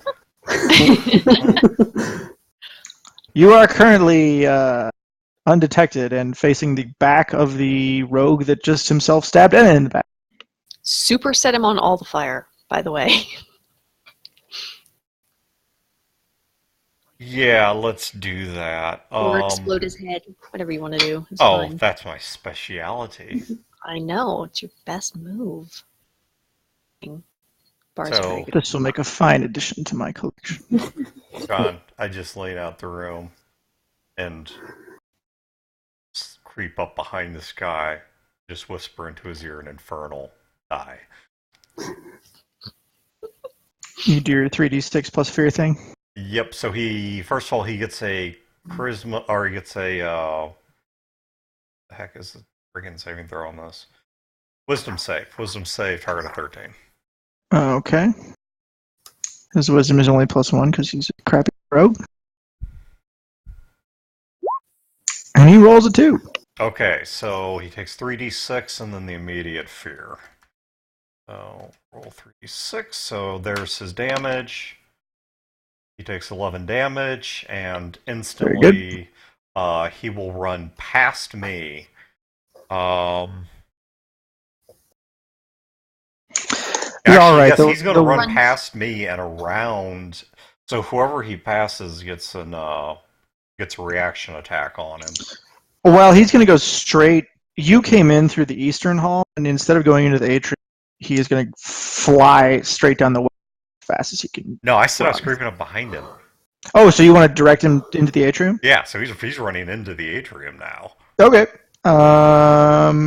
Bran and Albin done your AOs into the atrium, so you can tee off on him I if still you have like. my reaction. Yep, that will not hit, Chad. I was not ready. I wasn't. Can you give me a mulligan duo or? In your eyes. Tell him to go Hercules back. Mulligan. Oh, There's Wow, a hit. George. All caps is cruise control. Please, Mulligan. For cool. You're not going to throw away your shot. British government. oh, Kneecap, you say. All right, he's, but based on nothing but infernal propelled adrenaline and fear, he keeps running on out toward the door. All right, Golem, it is your turn. All right, so I'm at the front door. I see Mr. Bloodspray, Color Spray, the Barbarian, and the Longsword, and now Thief running straight towards me. Yep. I'm going to smote Thief running straight towards me because he's running straight towards Right me. towards you. Yeah. Oh god! Eat fire! All right. With my... I think is that Firebolt. You hit a 15 AC. That'll do the trick. Yeah. Light him on fire. ooh. Very nice, very nice. So this thief, having been brain melted and then whacked by Alban on the way out, runs into the open arms of a firebolt golem and is reduced quite rapidly to a pile of smoldering embers. As Journey plays. The infernal flame, again, burning someone far, far faster than any mundane fire would be capable of doing. So he's extremely dead right now. Yay! Yay! All right, there are 2 left, a barbarian and a fighter. And since the guy who won initiative just got dumped on because he tried to cast at melee and failed, it is now George's turn again. Okay, I'm gonna smash the fighter with more holy weapon. Holy diver. George, also, at the top of this round, you see an old whitebeard dwarf dressed in the formal regalia of the clerics of the Descendants, leading a charge of about 24 students down the hall toward the classroom where it was the meeting point. All right, He is guys. out in the lead, and he's got a holy symbol in him. We came here for one thing, which is to massacre children. Let's get it done. So, are the guys in the atrium blocking the door at all? No. I would like, when it comes around to my turn, I'm just warning you, I'm going to try and direct everyone to go straight out the front doors. Okay. All right, George, what are you doing? They're not here yet, by the way, Miranda. They're running down the hall toward you. When they get here. Okay. alright, I'll play that game. Children are coming. I am going to switch strategies and hold person. I will hold the fighter. And what's his saving throw? That is a great question. Say. His saves, as long as it's not strength and... Is so wisdom. So he's probably That's a raw d20. And what's his DC? 13, I believe. 13. Sadly, he makes it. Does anyone have any sort of free action comp bonus? Dan, do you have to do that ahead of You'd time? have to be baned or something. I say I can check. I don't know if my bill. I don't think I can do my little curse thing. That's okay. I mean, you guys have reached the tipping point of the death spiral of this enemy party anyway. Bran, you are up. They were scared of you before. They're real scared of you now. You can see so the barbarian is crazy. Right. He's still frothing and wants to kill you. The fighter, you've seen that moment before people who know they're not going to win drop it and run. He's teetering on the cliff. Okay. I will attack the barbarian, I think. Okay. Oh, actually, I can do it out of sequence. Inspiration has to be on my turn, but cutting words I can do out of sequence. Doesn't matter. Like I said, we're doing fine, so I'm not worried about it. But I click the reroll button, and it says rolling the dice. It killed your camera as soon as... okay. Let me just refresh the whole shooting match here. I hope we don't lose our card game. It keeps my cards. Okay, good. This is just the important thing. Joining the game shortly. In the meantime, I will put up a song from Hamilton that has the Hercules Mulligan part in it. Good. You'll be back. Soon enough. Come on! There we go, finally. There's only one Hamilton song that is in my non-specific, generic, whatever I'm playing background playlist, and it's You'll Be Back. Alright, I got 21. That is a hit. Roll me damage.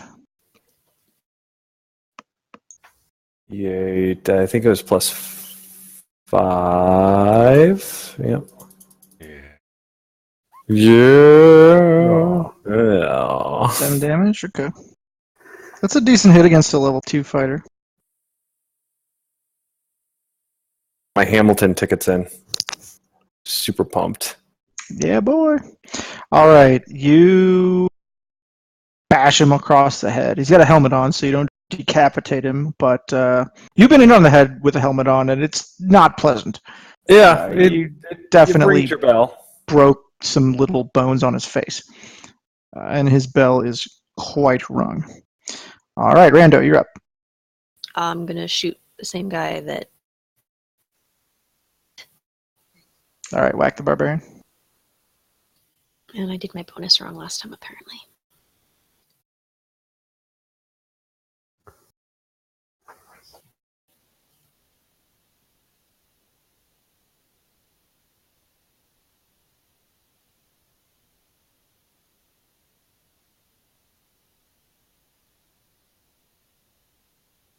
All right, that does not hit.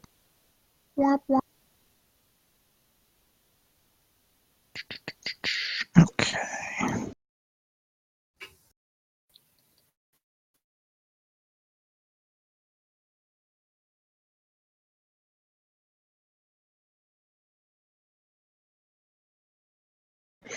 The fighter launches a desperate attack at Bran in retaliation for the helmet whack.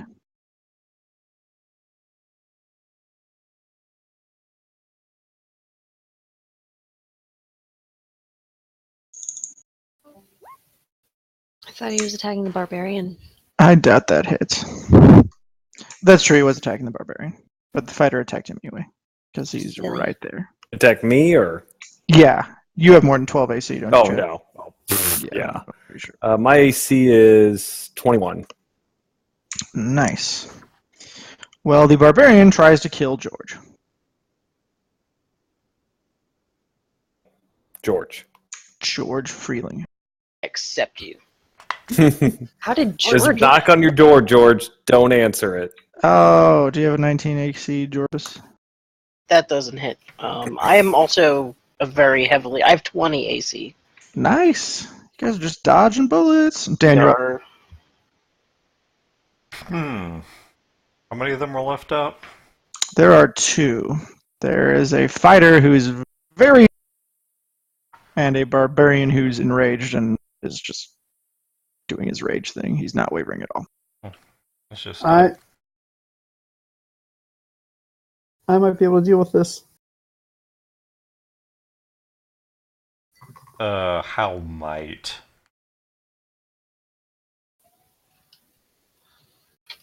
Like, With- can you put a number to might? 5d8 hit points of sleep.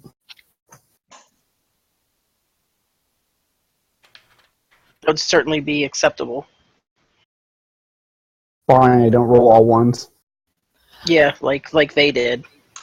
Like their color spray. It's Um, amazing how badly an encounter will go with a caster party who sets out to do a save or suck, and it doesn't work. Because that happens. It wasn't all ones. A lot of twos on D10s. okay. Yeah. I'm gonna throw down Bane on the remaining two. What does that do? Okay, so what happens is They all have to talk like this. Guy who talks to a crab. Actually, just as a rules thing, Dan, sleep doesn't have a save, so it wouldn't. It would actually be better to peel off some HP. That would increase his success rate better. I can actually.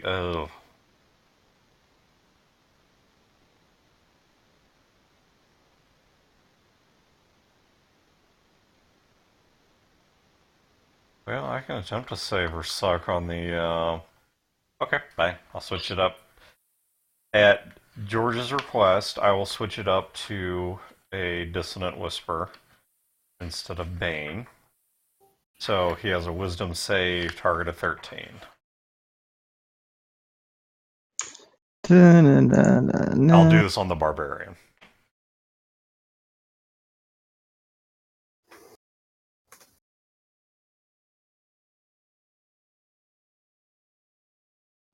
Should've known.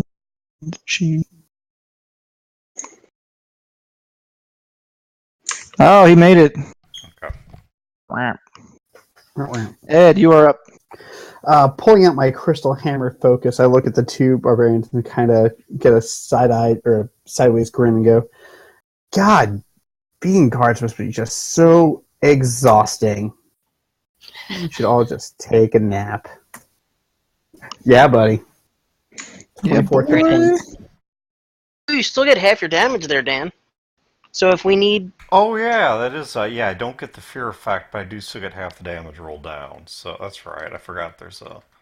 We can just add it to Ed's effective half of what you rolled. Ed's Well, no, effective. do the damage first because the damage is damage. Okay, I would have done 6 points of damage. It's halved, so I would have done 6 points of damage to him. That puts Ed's thing to an effective 30. Right. Yes. Okay. Ed, it feels very exhausting for them, and they both fall to the ground in a sleeping. Immediately after you're finished with your casting, the children led by Hackett rush into the room where Edwin and Ed want to go, and seeing you two on the outside of it, a human and an elf, Hackett strides forward confidently with his holy symbol up and says, well, Jeffrey spoke the truth. Looks like we won't need to deal with these anymore, will we? Let's get to the temple. They're going to be mad when they wake up. We got 1 minute before they wake up. We got to go. He looks at the rapier hole in his back and says, that looks horrible. Hold Definitely still for not. 1 second. It is horrible. I'm standing very still. He gives you 14 HP back. Awesome. All right. When you say that, he says, you don't need to say that twice. Let's get out of here. We'll leave this for the guards or the elves or whoever wants to mop this up. Good door. I have all the children. Have these individuals ever hurt these children? No. Okay, good enough for me. Alright, then they will wake up. If he'd said yes, they weren't going to wake up. No. These are paid muscle, nothing more. They don't deserve death as far as I'm concerned. Okay, yeah. You get a great axe and a... They're both nice. They're not super nice. Yeah, it's not a loot the bodies, it's just a disarm them. Gotcha. Yeah, they're disarmed. So, I mean, I'll take it and throw it into the pile of weapons for the dwarf keep. But yeah, it's like it's not a loot the bodies thing, I'm just trying to disarm them. Cool. All right, you guys rush back toward the temple. From the fringe of the Dwarven district facing Grodin's Manor, you hear a hearty ruckus and see a bunch of uniformed human guards turning into this unruly mob outside his front door. Two of them have gotten out hammers and nails, started banging paper against his walls. And you just keep on walking. And then you make it back to the temple, where there is a large congregation of dwarves mulling around with all their eyes focused on Jeffrey. And Jeffrey is saying incantations. He breaks out of his incantations somewhat unnaturally, and there's a bit of a stir because he's clearly broken the order of whatever it is the prayers go. And he laughs triumphantly and looks straight at Alban and says, "Honored Patriarch, it seems you've succeeded." I wipe some blood off my hammer and go, yes, things went as well as could be hoped. Very good, very good. Mothers and fathers of the Dwarven Quarter of Ulm, the honored Patriarch Alban bestows upon you a gift and a question. The gift is the return of your children. Grodin shall control them no more. Find them. Children, go. And Hackett sort of snakes on through the crowd and helps the little ones find their moms and dads, but the older ones are capable of finding them very easily. And there's a bunch of happy if anxious reunions going on all at the same time in the middle of the temple. Honored Patriarch Alban, tell them the rest of this story. George, you're up. We cannot completely unseat Roden. We can't completely save you or protect your children in this city. Have somewhere you can go. We are dwarves from... Now we're from somewhere else, and I promise you the safety of your children and you.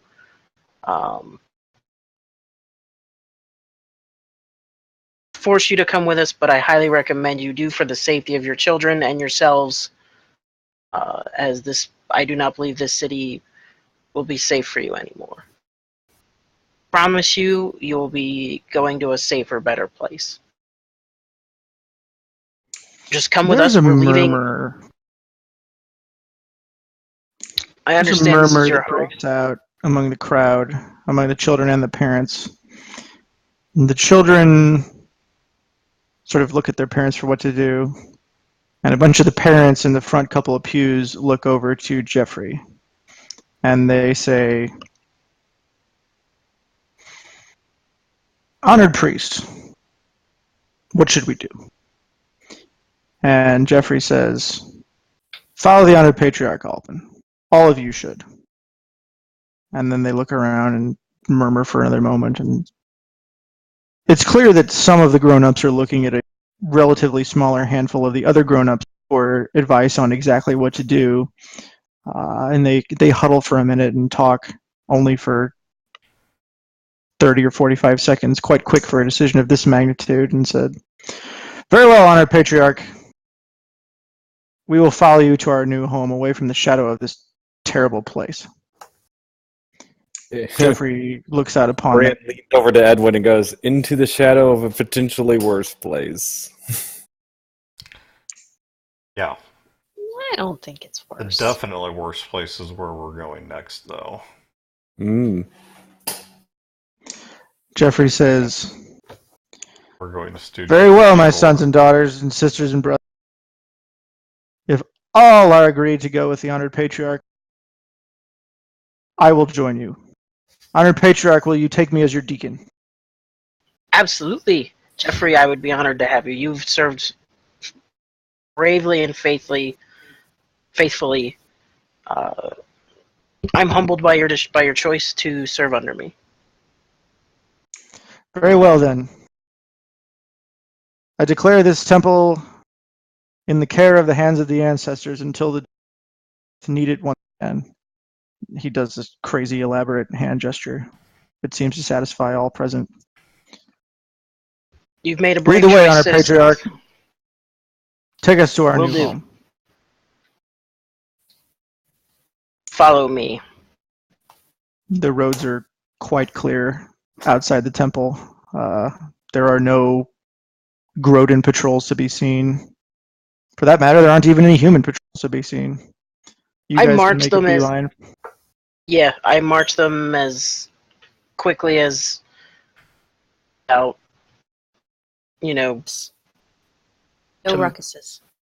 Yeah, I'm not parading this in some kind of holy Gandalf charge. I just want everyone to get out of here quietly and quickly. John, All I do, right. of course, stop by. Once we're on the road, I can tell them where they're going, and I can tell them more actual fanfare with them. But right now, it's you can stay here and risk Roden, or you can come with me to Mystery Place, and we're gonna go quick. John, I do stop by the bank on the way out to collect the things they And were. get your stuff, yeah. Yeah, the. Well, you're human. You can probably detour without getting... Yeah, you can get all that. That's no problem. Yeah, Edwin can break away. It's not like he doesn't know where we're going. All right. The guards are nowhere near as picky about letting you out of town as they are about letting you into town. They just let you through a little side gate that's easier to open and close than the main gate, and they look a little puzzled why a bunch of dwarves with a bunch of children are all rushing outside the walls at this hour, but they don't really care that much because you're just filled. That's above their pay grade. They don't give a crap. I think so. Yes. Below Anybody their pay doing grade. anything as the pullout is proceeding. If you want to do something that takes time, you will incur risks. But No, I'm Got exactly what we came for, so. Yeah. throw a couple of kegs on the back of the wagon and head on out. How long is the march? Yes, isn't it like a month back? yes, it's going to be a long march. Okay, so just quick question. Would you consider this a short action or long action if I was to just take gold? So we're talking liquid assets here, and just do a 10 or 20 gold, basically shopping spree in the market on the way out of if it's So edible and it fits on the extra cart, I'll supply. take it. You can do that real fast. Okay. What? I just want to load the damn cart up. Give me the price. For 20 gold, you can have that creaking under the weight of fresh fruits and vegetables and a little bit of meat here and some bread. Yeah, see, I'm going to mostly go for things that will keep. So yeah, I'll take some fresh fruits and vegetables, but I'm mostly going for things that I think will keep. So okay, I'll knock off 20 gold. Fund. Okay. So You guys also know that until you get real far north, you're traveling so that this is cultivated country. With the gold in your pocket and the card capacity, you're not going to have much problem. Most of the time, if some merchant shows up to the farmer's doorstep, like that's just how business is done, and they don't care if you're not shipping it for sale and you just want to eat it. okay, I just wanted some things. Yeah, we go out there with. I mean, what is the number here? What's the head count? I mean, you said we had what, about 24 kids? Yes, you have about 24, 25 kids. Most of them have both their parents in this company. Some of them are brothers and sisters, but a lot of them aren't. And it's probably a good 40, 45 adults on top of it. Okay, so we're talking all total on the high end, somewhere about what, about 70 people plus Something us. like that. Yeah, okay, so Yes. we definitely need those supplies. And they are loaded with skilled craftsmen and craftswomen okay. because these are the people who Grodin wanted to steal their kids Ooh. for security. We're going to have to be careful about integration, though, culturally speaking, because there's, what, 35 or 36 Ironblood? Yep. You're about to triple the outnumbered. population of the old dwarf bunch of dwarves that have known nothing but humans. Well, that may be the only helpful thing, is they don't have a culture of their own. Or not much of one. Oh, they do. Well, My outside food dump, I can cover 90 people every day. Food and water. Awesome. Good old clerical generation. Plus, I can hunt. Okay, does anyone want to do I can anything at the drink. beginning of the journey as you guys have lights of Ulm fading away in the background before we end the game for the night? No, I'm good. No. Good. Okay, we're good. Awesome. Good work, everyone. You have the skilled tradespeople and their families from the city of Ulm. Grodin is defeated, at least temporarily, perhaps permanently. And all parties are to receive 700 XP for a job well done, and an additional 300 for locking away their phones. So everyone give yourself 1 G. What's level 4? I don't know.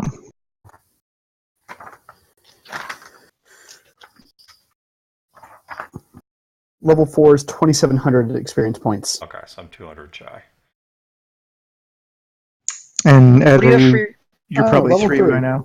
Yeah, I am. All right, so we're all at 3 at the moment, but a few of us are much closer to 4 than others. Ed, go ahead and roll your HP. And for Warship, that's 1d6 plus my constitution now, correct? Yep. Mm-hmm. Or you can just take 4 and not roll it. Correct. Yeah, You can nah. take medium. Nothing ventured, nothing gained. Oh, Yeah, buddy. lucky you. Yeah, boy. Mm. I just don't have any faith in that. Yeah, behold my 22 hit point wizard. Indeed. Plus 6 hit points of Arcane Ward when I cast Mage Armor.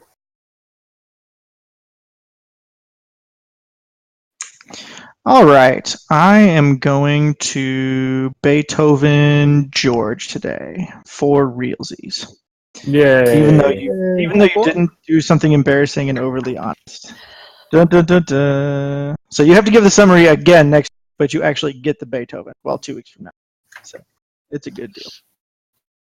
Yeah, I was gonna jump at a chance to be too honest, but nothing hilarious presented itself, so I just trying what I'm not trying. There were some funny moments this time around, but it wasn't dripping with humor like, say, last week was, or last game rather. I don't know. There was a group facepalm there in the middle. Yeah, that's definitely going to be a moment of dissection. So, Chad, you had the idea for doing like 30-minute breakdowns after these things, which I'm totally up for, by the way, either now or in the future. Although I understand it's pretty late right now for most people. Yeah, I'm kind of falling asleep myself. I dig. I'm pretty tired too. All right, folks. Well, this has been episode 4 of Ironblood Dwarves. Thank you for joining us on Twitch, or if you're watching later on YouTube, thank you for joining us there as well. Mm-hmm. We will be playing episode 5, which will be about the halfway point of this arc, 2 weeks from today, and we hope to see you there. Yeah. Have a good one.